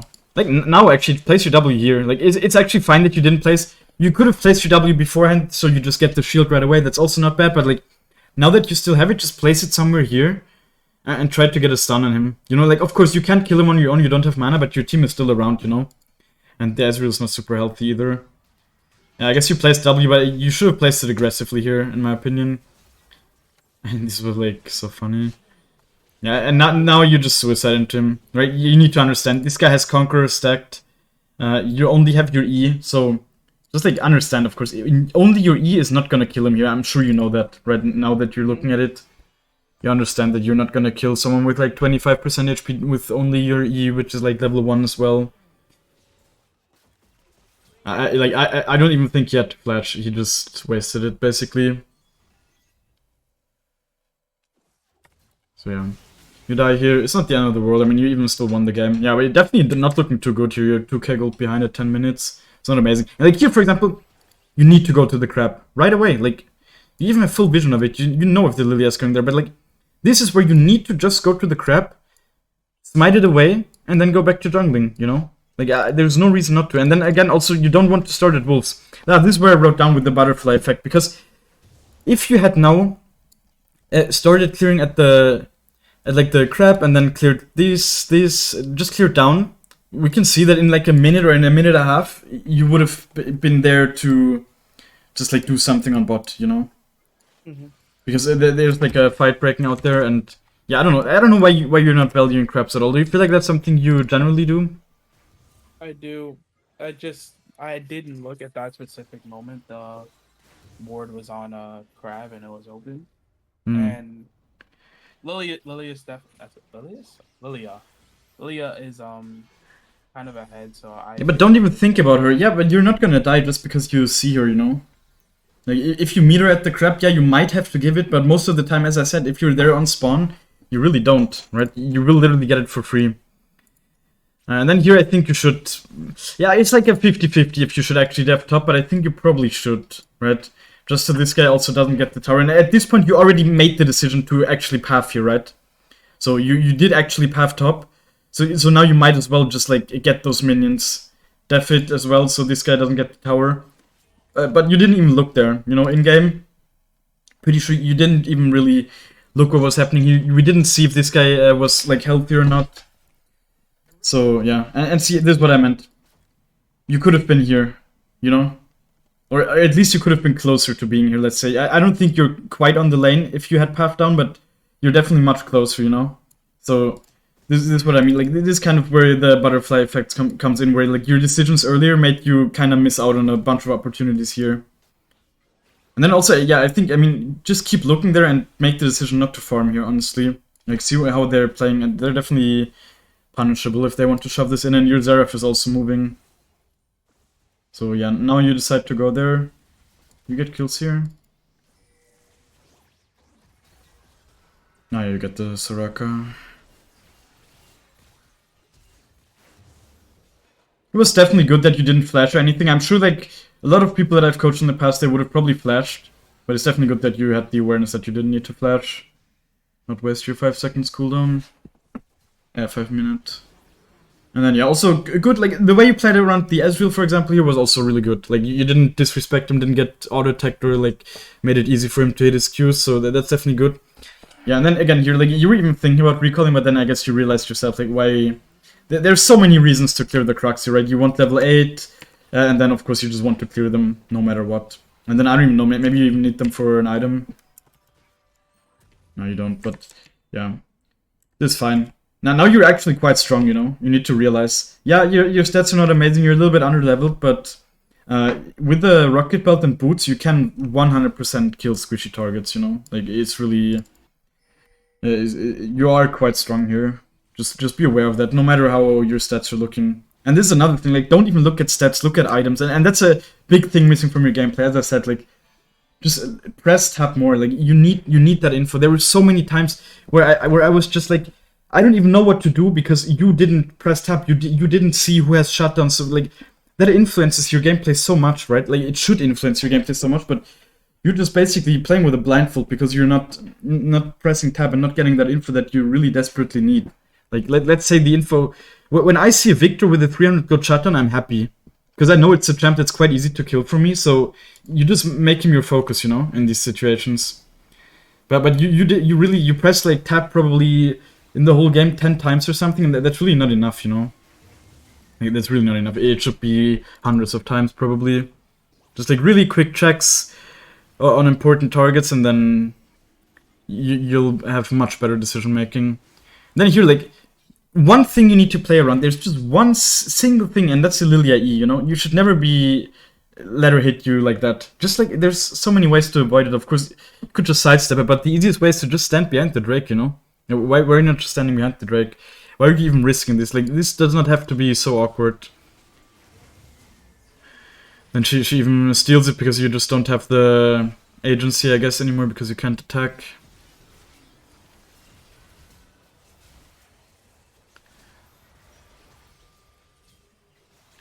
I think that was fine. I personally probably wouldn't have flashed on the Soraka like that. Let's see. Could you have just played with your abilities? I think you could. And also place your W next time, right? Like, yeah, see, like, you might be thinking, yeah, this guy, you can kill him right away, but also if you just wait for all your abilities to come up, wait those extra 2 seconds, again, patience, place your W somewhere here and then go in, you know? You probably don't even need to flash. And then you can still use your flash in another way. So, yeah, I mean, you did something here that's good. You kind of disrupted them, so it was not, like, bad or anything. Not necessarily, but I think you could have just been more greedy. And then, yeah, I mean, nice try, I guess, with the ult. Of course, she can see it as well. She obviously understood that was your plan. So, it didn't really work out. And then also, yeah, I mean, also, I would want to say in-game, like, just wait for your ult, you know? Because you're kind of close to her. I think if she had just auto-attacked, she probably could have killed you. Let's see. Yeah, I was like, I'm like really low, like I know you. HP low. Yeah, and you had this shield. Was gonna kill me. Yeah, it was a really close situation, but as I said, like overall, it actually turned out positive for you. Of course, yeah, you lost the Drake, but you killed the Yone with a massive shutdown, so it's not bad. And then the Lilia even suicides as well. See, again, go to the crab. Like, why are you not going to the crab? Okay, this guy's doing it, but like, generally, your gameplay here should be to just... okay, I mean, in this situation, it's a little bit difficult, honestly, because you also could be looking to kill this guy, of course. This is where I was confused, because I saw that he had a shutdown, but then he died in the last fight, okay. So yeah, I mean, you kill him here, which is fine. Honestly, here it's a little bit of a 50-50 where you want to go. And I guess personally I would just let it be decided by the crab, but of course your team took the crab already, so don't really need to go there. I guess another reason to go top here is just so the Garen doesn't take away your jungle. But yeah, I mean, you get the kill here, so it's definitely, in hindsight, I guess it's worth. Do you get the kill even? Ah, here, this is what I meant right earlier. Why would you not just be walking up here? Like, there's no reason. Yeah, I think I was pathing up there. The pathing literally took me through. You just misclicked. I committed it. Yeah, I committed. Yeah, okay. Because generally, like, imagine, like, if you're just coming from here, you might even hit your W. You know, it's much more likely because, like, this, of course, you probably even casted it in vision. It's like then he sees it. You're casting a W, so he has like an easy time reacting to it. Let's see. When do you come in? Yeah, see, like, now he sees you casting a W, so super easy for him to react. And that's why you just don't get him. If you come from above here, I'm pretty sure you just kill him right away. Yeah, good intention here, definitely. Of course, flash. Yeah, I would say overall, like, your mechanics, your Ekko mechanics, they're not, like, they could be quicker. Definitely, especially with your rocket belt. Like, yeah, I'm gonna show you after the game review as well. Like, your rocket belt, the only way you use your rocket belt right now is to just get into range quicker, you know? But so many times you want to... You know that it has an auto-attack reset, right? You know? No, I didn't. Yeah, that's super important. Like, that makes your Ekko gameplay 10 times better. Like, if you can implement that correctly in your games. Because it helps you proc your passive, especially in games where you go for Lich Bane, you know? Because you don't have a lot of attack speed. If you use, like, your E also, right? You knew that? That your E is an auto-attack reset? Yes. Yeah, so E and Rocket Belt are your auto attack resets, so just like really use them. And that's probably the most underutilized part of Ekko, oftentimes the Rocket Belt reset from the auto attack. So yeah, I mean, you traded kills here, so it was fine. Like, in your position at this point, you're not doing too hot, so getting every kill you can is... Like, I mean, you're actually doing fine. Nobody except for the Yone is really much ahead of you. But yeah, I mean, you're a little bit below... Like, you have a little bit less gold than everyone else, so it's just like, you're not in a position to really bully people, I guess. And that's what Ekko is, of course. That's where Ekko is really unfair. But like, you're still in a position to play the game, and that's exactly what you did. So it's fine. And as I said, I mean, these kind of wins, they also... They need to happen so that you can climb, of course. Mm-hmm.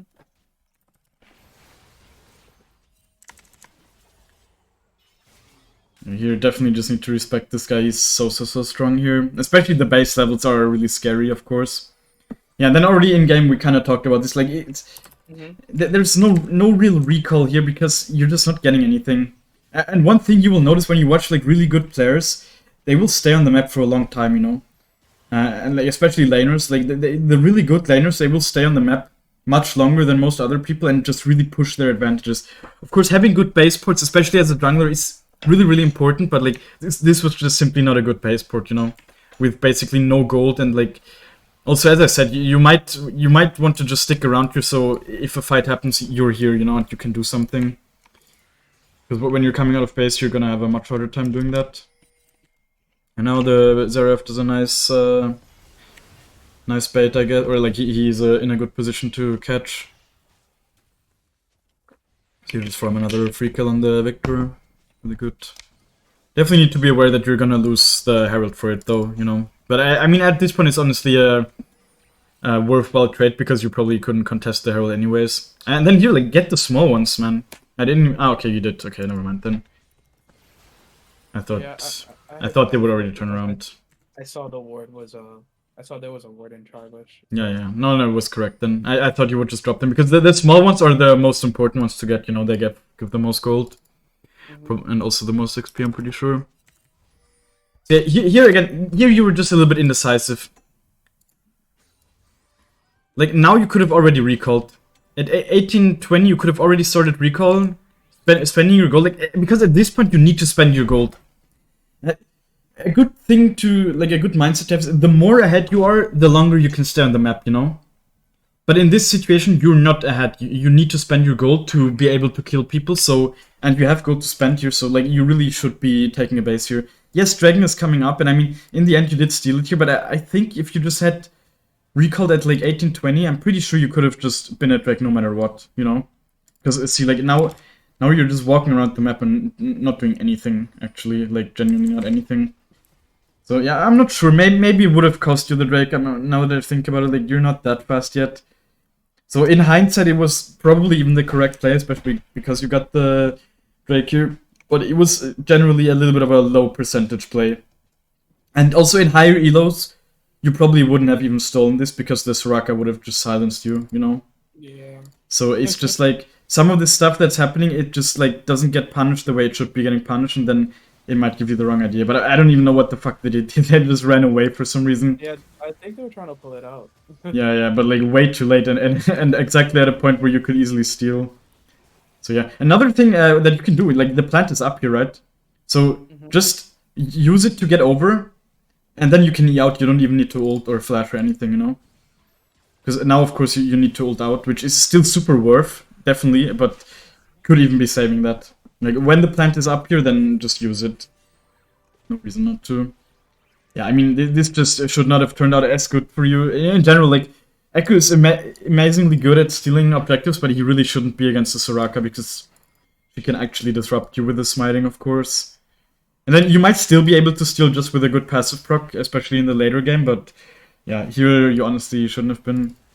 And then here, I like, you have no fear, that's really good. Of course, you don't need to, because you're in a 3v1 here, but like, some people might play more cautiously here. I think it's definitely good that you understand that you still deal damage, even though your stats are not, like, amazing or anything. But they're not bad either, they're, like, fine, right? You're doing fine here.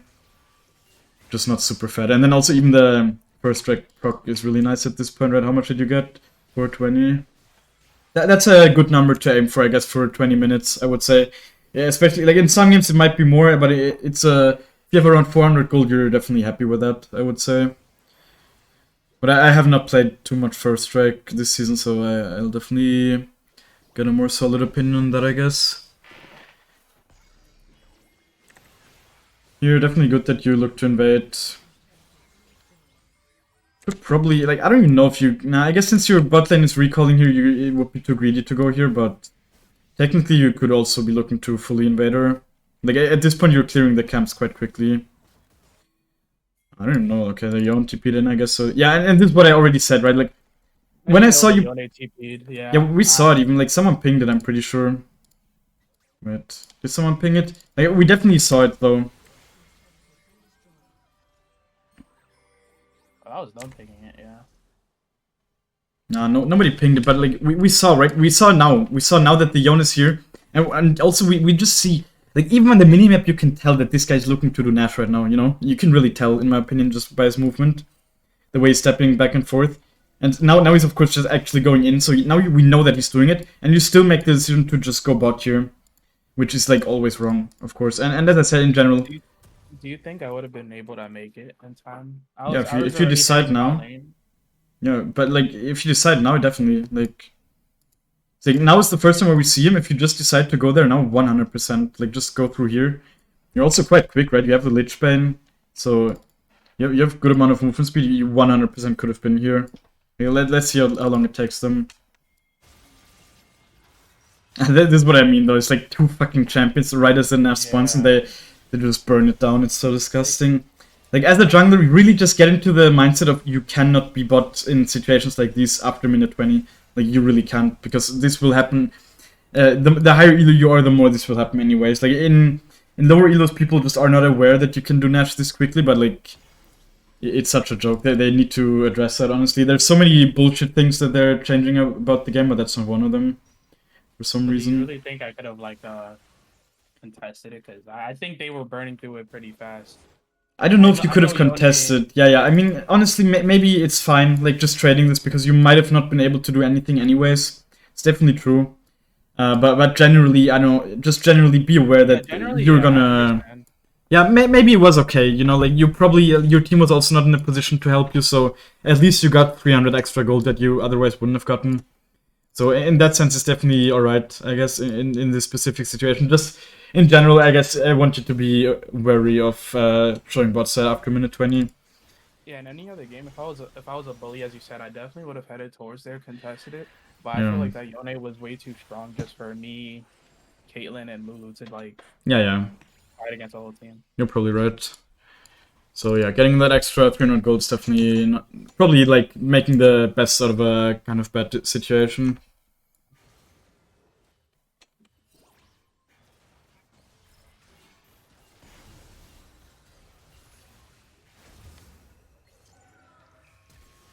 Okay, yeah, better. Yeah, nice, good invade. I mean, taking away one of the Nash buffs as well. And here, I guess you overstayed. You die here. Ah, yeah. Ah, yeah, this is where you didn't proc the. See, like now you have your Q up the whole time. Just throw it back now. You know, throw it back now. You'll get so much movement speed. You will definitely live here. Yeah. See, like the thing already expired here, and then you're just. I guess you just also didn't have amazing awareness of the Ezreal ult here, but with the movement speed, you would have been much further away, so you also would have had more time to react. And then you probably wouldn't have even had to flash, you know, if you proc Q. Like maybe yes because of the Ezreal Q, but like maybe E would have been enough, you know, just like Q him, get the movement speed, E away, and then just run. He showed Or a fog of war of my side, so I can see where exactly where he dashed towards.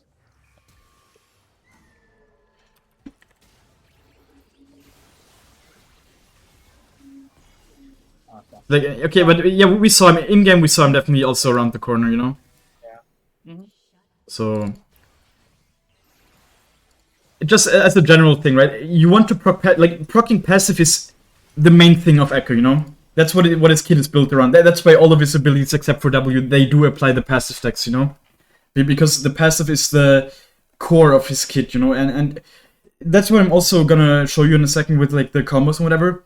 The important part is not how exactly you do the combos. The important part is that you proc your passive, and generally you want to proc your passive as quick as possible. Uh, and that's like a very general thing, but especially when you're running away, you need to just take advantage of those 70% movement speed, you know? Like, it's really so big for running away. Should just always be... I mean, it was kind of like your intention here, of course, but it should just be a bigger priority, you know? Just throw it back right away.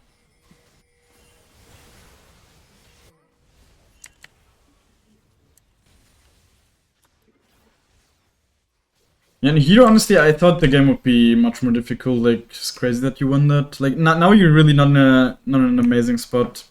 But also, people in this elo are not good at ending games. And then like, this is what I mean. You're just randomly leaving up the Grump. Like, why? Where are you pressured to be right now? True, like, someone is pinging Drake. It's in 1 minute, but you literally take, like, 5 seconds to clear a camp at this point. So you're just almost throwing away an assist of gold here, and then also XP, and then also...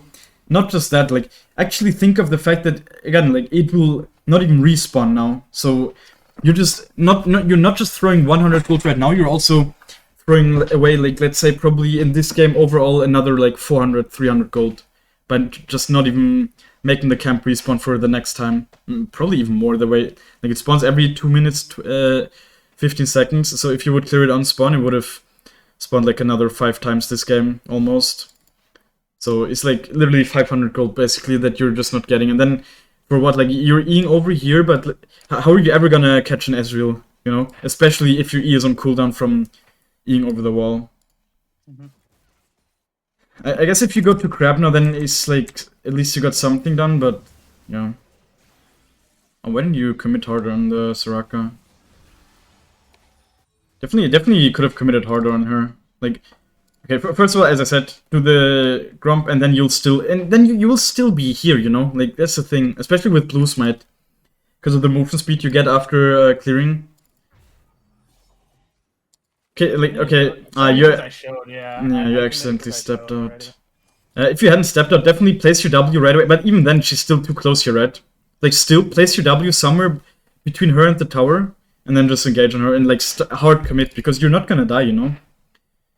Especially with your W. How much is it at this point? 500, and that's rank 1 W as well, you know. Okay, I mean the base amount is not the important thing; it's the AP scaling anyway. So, but at this point, it's very sizable. So, with that and with ult up and everything, just like hard commit in the Soraka here. No reason to like let her live here. And I mean, you kind of want it, but like, she would have to be quite stupid to go into your ult here randomly. Like, she had no reason to stand in your ult here. That was even quite risky, actually, recalling here. Yeah, this should have definitely been punished harder, and then you probably could have just done Drake naturally without having to steal it. Okay, I guess the Caitlyn killed the Soraka. Yeah, and here you were super indecisive, and a big thing, like, you didn't even look bot, you know? You need to always get into the habit of when one of your teammates dies, like, you should already be looking now, right? You should already be looking bot now. See if you need to go there, which you didn't do. I don't know, like, you're really... In this situation, it felt like you just... There were so many things you could be doing. You could be defing, you could be going mid, could be going bot, and you just didn't decide for any of them, and you literally, I think you just literally looked at yourself here, and so you didn't get any of the info that you... Like, every single bit of info you could be getting here is super valuable, but you just didn't get any of it, and that's why you also didn't really get anything done. And then also what I said in the game as well is like the shutdown. Okay, I guess the Yon didn't have a... Maybe he's getting the shutdown now. Because I think the decision you make is to recall, which I don't think is correct. I think you should definitely just be collecting the victor here. I thought he would have like backed further. No, but we see him, you know, we see him the whole time here. So... Oh, yeah, I saw him now. But everyone was sad, and I was like, I can't do drag, I can't burst. Yeah, that's fine. The fact, yeah, you shouldn't be doing dragon. It takes too long, but now is where you just need to run here, you know? Like, you see, like, because you didn't look bot, you... Like, imagine if you had looked here, 100% you make the decision to just go there, right? Like, 100%. This guy's quite low, and he's, of course, also Victor. He's super squishy. And also, maybe you might be able to save your Garen if you go there, so... Here we can really tell just from the replay that in-game you didn't look there when you needed to. So just like if you run there now, especially with the Bluesman move speed, whatever, you're there in a second, and then you can maybe even do Drake, maybe you can run mid, do something there, like so much more opportunities, and all of them just missed because you didn't look. And that's why I'm saying it's such a big thing. I thought they were going to like pivot to a dragon, so I could probably catch Ezreal with the... You see the control word there? I knew they had no vision there. I thought they would pivot towards the dragon and not be able to catch him. But... Sure, but why would you make these assumptions? Why would you think so much when you could also just know, you know? You could just be getting info, and then you don't even need to predict so much and whatever. Like, this is such an easy play if you just have the info to just kill the victor here and then go from there, you know? Like, maybe they will move down then as well or something, try to fight you like idiots and you can kill them. Maybe not, maybe they will just push. Then you still do the same thing, right? You recall afterwards. Especially if you had moved right away, then it would have literally been the same timing for recalling, you know? So, yeah, I think also just the Drake at this point is super unimportant because it's fucking Ocean Drake. Ocean Drake does basically nothing. Like, just the Drake alone just, like, really doesn't impact the game at all. And even the Soul is not amazing. And this game is already at 25 minutes. Both teams have one dragon, so you can assume that there's just not going to be a soul this game. So at this point, you can basically ignore the dragon. Like, it's good that you stole them, especially because you had like objective bounties, but still. Yeah, and here, this was not even the situation where you fought him, I'm pretty sure. It must have been later. So yeah, I mean, the only thing you can really do here is just clear the waves. And then I guess go to drag, that's what you're doing, right? You're stealing it. I mean, they just also, they didn't zone you or anything, so delusional, man. In higher elos, you can definitely, I mean, yeah, they're not amazing at zoning here. It's pinging as well. They can't even ping anymore, you're just pinging to self, that's funny. Amazing trend, right? Yeah, but like, in higher elos, especially if you're playing against champs like Alistar and these kind of, like, they will always zone you away, like, stealing becomes much more difficult because people understand that Ekko is impossible to outsmite, basically. Yeah, here, like, imagine you had pressed tab and seen that this guy has a 550 gold shutdown after killing the Garen.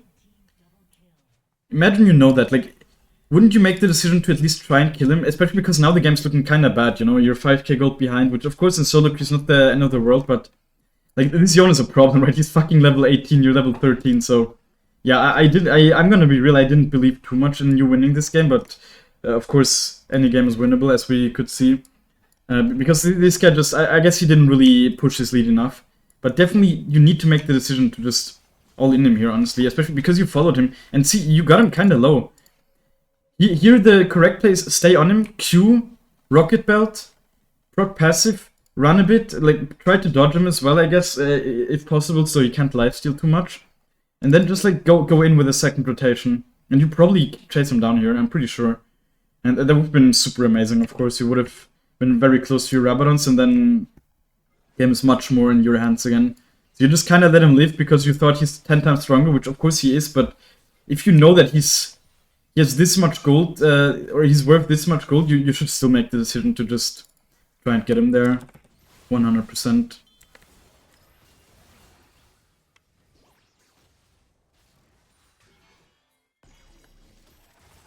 This is actually a pretty good example, I think, of where you could have proc passive if you had used the Rocket Belt auto attack reset. Oops. Let's see, because you're already in range, right? Like, first thing, always place your W. That's like not your biggest thing to work on, but it's definitely also in some fights where you just didn't place your W, you know? Where you should always be placing your W when you're fighting, like every single time. Like, there's definitely people that do it way less than you, but for example, in this situation, we see him here, so just be here and place it from out of vision. Then he can't even really react as easily. Now, of course, it's still Ezreal, he can E, but yeah. See, here you're already kind of in range. So if you just E on him here, like EQ on him, see, you're already in range, EQ, now he has 2 stacks, and then you can use the Rocket Belt to just proc the passive. Do it really quickly. And this way, you're just missing a lot of damage here on him, for example. So I shouldn't use Rocket Belt to engage there? No, because you're already in range, you know? You need to use it to, or you should be using it to just use the auto attack reset so that you can proc your passive. Because that's what I said, right? That's the important thing, to proc your passive. And as I said, I will show you in a second after this, just how you can do it. I mean, I don't know, maybe you've seen me do it, or like you've seen anyone do it. It's not like the super crazy mechanic, it's just something you need to be aware of and just implement in your gameplay. Because it will definitely get you a lot of kills that you otherwise wouldn't be getting. You can do that good, like, well. Here for another one, this is another situation, this is more niche. But what you could be doing is E honor here, get the second stack, and then Rocket Belt, so you get the auto attack reset, just proc your passive really quick, you know? And you're probably not gonna get punished for it, even in this situation. Like, this is maybe not one where you want to do it, like, too easily, because it's like, there's a Yon still next to her, you don't really know if he has ult or anything, but so that's something you could be doing. Just like E honor here, Rocket Belt to auto attack reset, and then proc passive really quickly. I mean, this guy's quite squishy, honestly. Maybe you could have killed. He's just tanking every single Q, man. Holy shit. Doesn't give a fuck. Okay.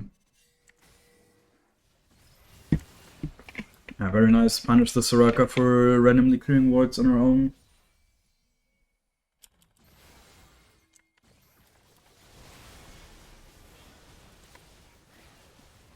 And then here, like, just commit, and again, like, yeah, it happens, right? Like, we all tank stuff we shouldn't be tanking every now and then, but it's just like, there's no reason, you know? Because your decision-making should just be to keep staying on the Nash, because it was so low, and as you already noticed a bunch of times this game, you're much better at smiting than Lilia is, so just, like, proc your passive and smite at the same time, she's never gonna outsmite you, and then you get Nash. And then other thing, when you're doing these objectives and they're gonna be contested, don't use your W, you know? Like, it's not worth to tank one auto attack or whatever from the Nash when you need the W for fighting here. Imagine you could just be placing your W on top of you now. So that would be much better. Of course, at this point it's not the longest cooldown anymore, but it's still better, you know, just having that W. See, you wouldn't have died here if you had placed your W. Like, if you had it up. Overall, again, though, it actually turned out quite well because you got the 700 gold shutdown.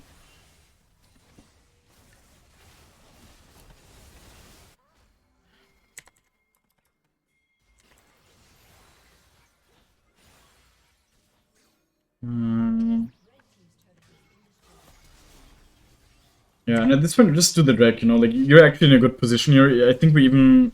Do we know that Lilia's top? I'm not sure, but you're definitely in a good position here. So yeah, just get it. Well, let's see if you should have killed her. No clue what this guy's even doing, you know, like, what is... What is he achieving? Absolutely nothing. Yeah, you're not gonna steal, bro. Yeah, and then he's even, like, almost dying.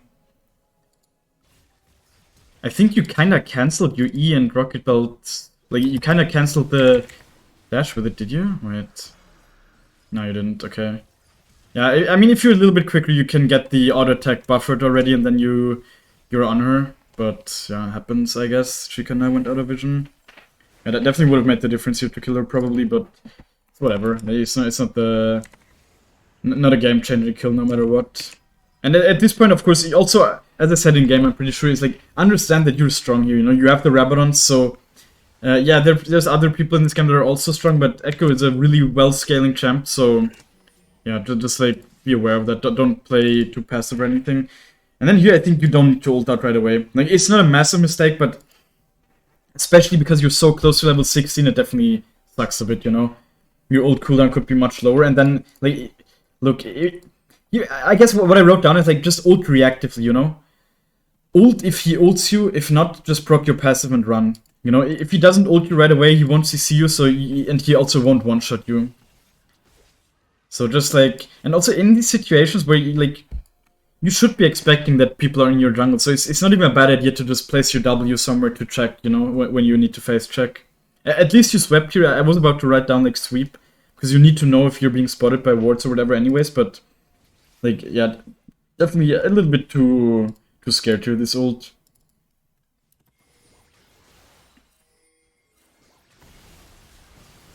Let's see this fight. Oops.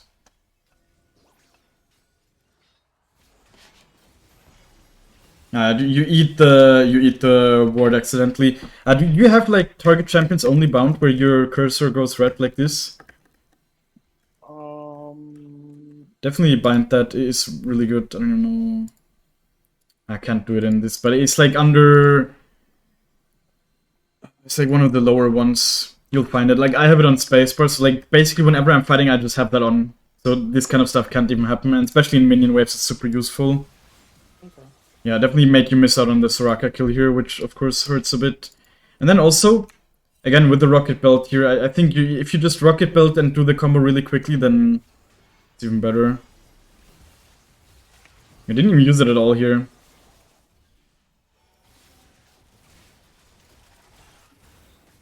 And here, I think you just didn't... Yeah, you also didn't look at the fight. I mean, it's fine that you had it now, at least you got the kill because of it, but...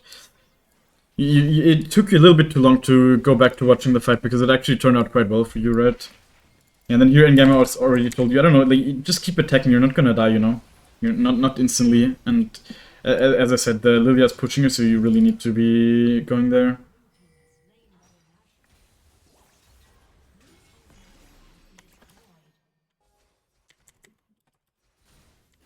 And now here I wrote down, like, it turned out fine, you actually got a kill, but I think just stay in here, you know? This is a really good spot to be in.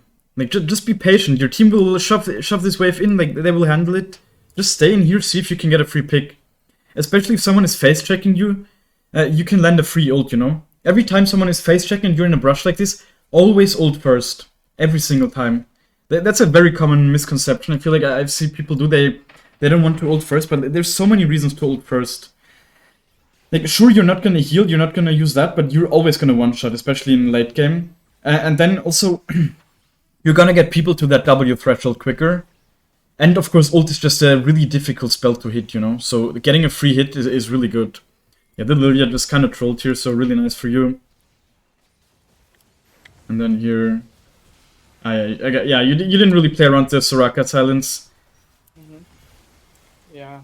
And also, I think, like, again, patience, you know? Just, there's no reason to go on them right now. You could also be going on them when your W is up, you know?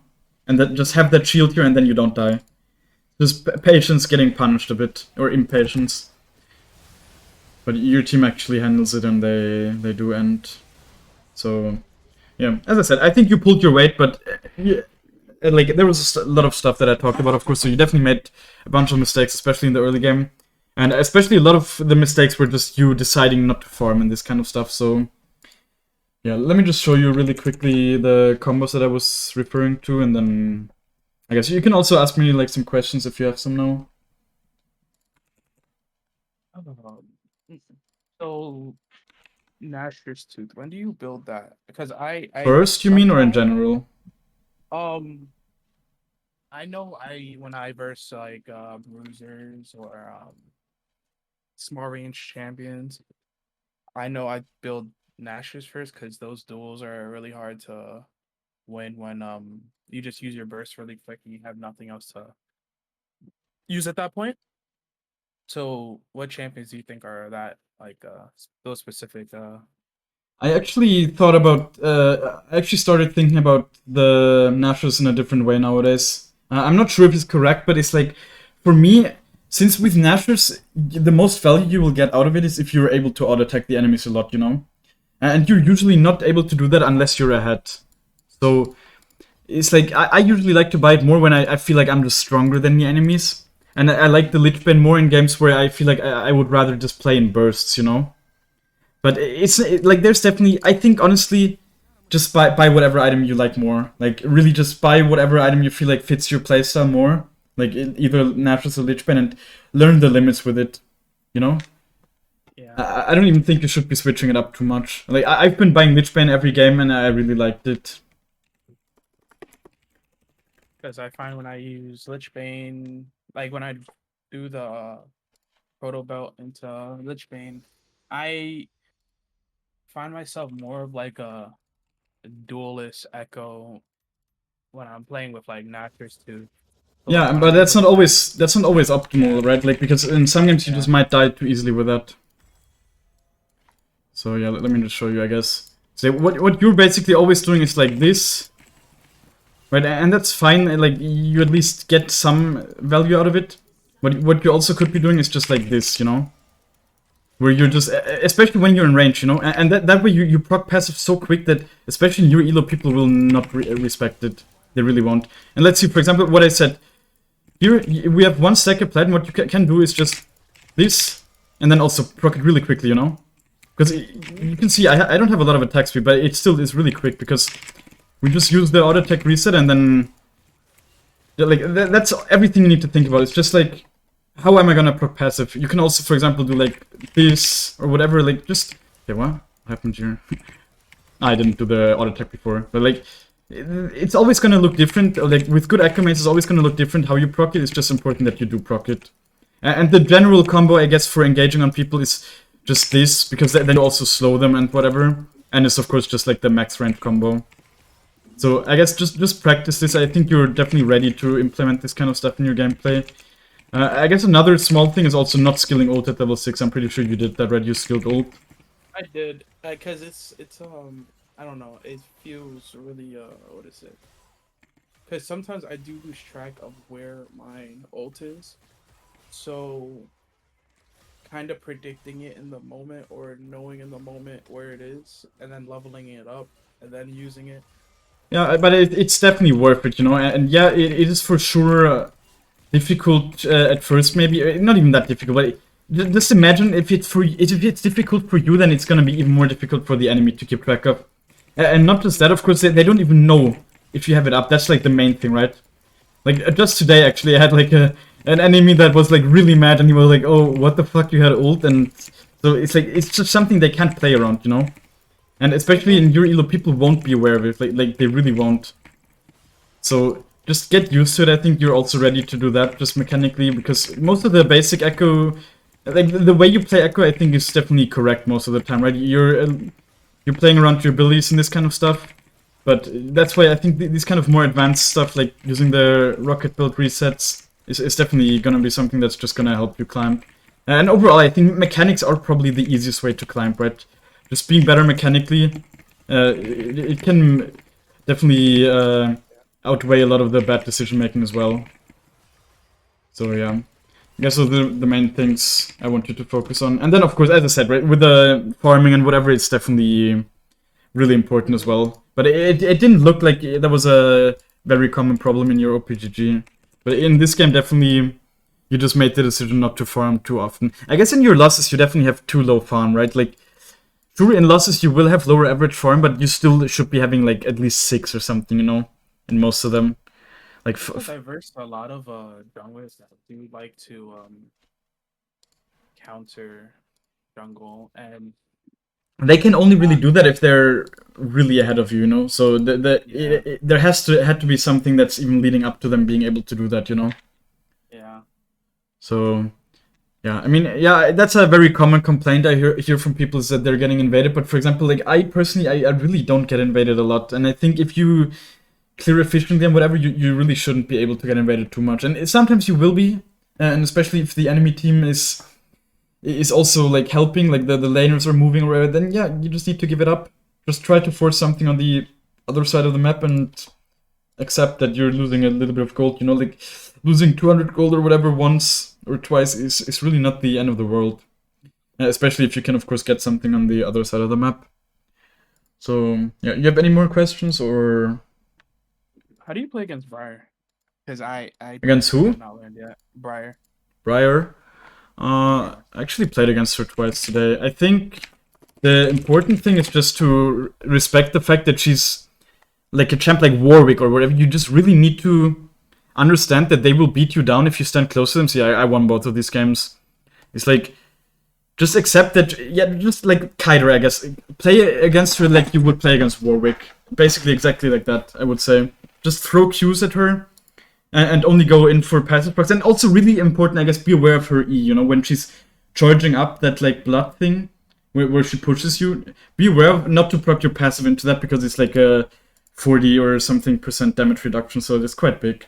Definitely like play around those two things, I guess, and yeah, just like Kyder. Honestly, just Kyder. There's nothing else. But of course, I think I played against that champ like 3 times overall, so I'm also really not an expert or anything. Just yeah, I don't know. She's a really you struggled against her or what? Yeah, I do, because I do understand her E gives her a lot of damage reduction, but right, like before that, her point click stun is really like it's like once she gets that point click stun, you should be able to get like a good 2-3 auto attacks in. Yeah, so you don't even get into range, you know, of that most of the time. Yeah, sometimes you will, but usually that should only happen with your W, you know, getting into that point to click stun range.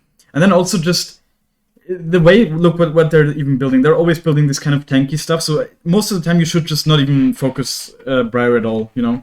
Just ignore her for the most part, and then outscale her, you know. She's very explicitly not scaling champ, you know. They said it should be like an early to mid game champ, and that's exactly how she feels like. So you can easily just outscale her, don't interact too much with her, and then, yeah, just have more impact, I guess. That's been my experience so far.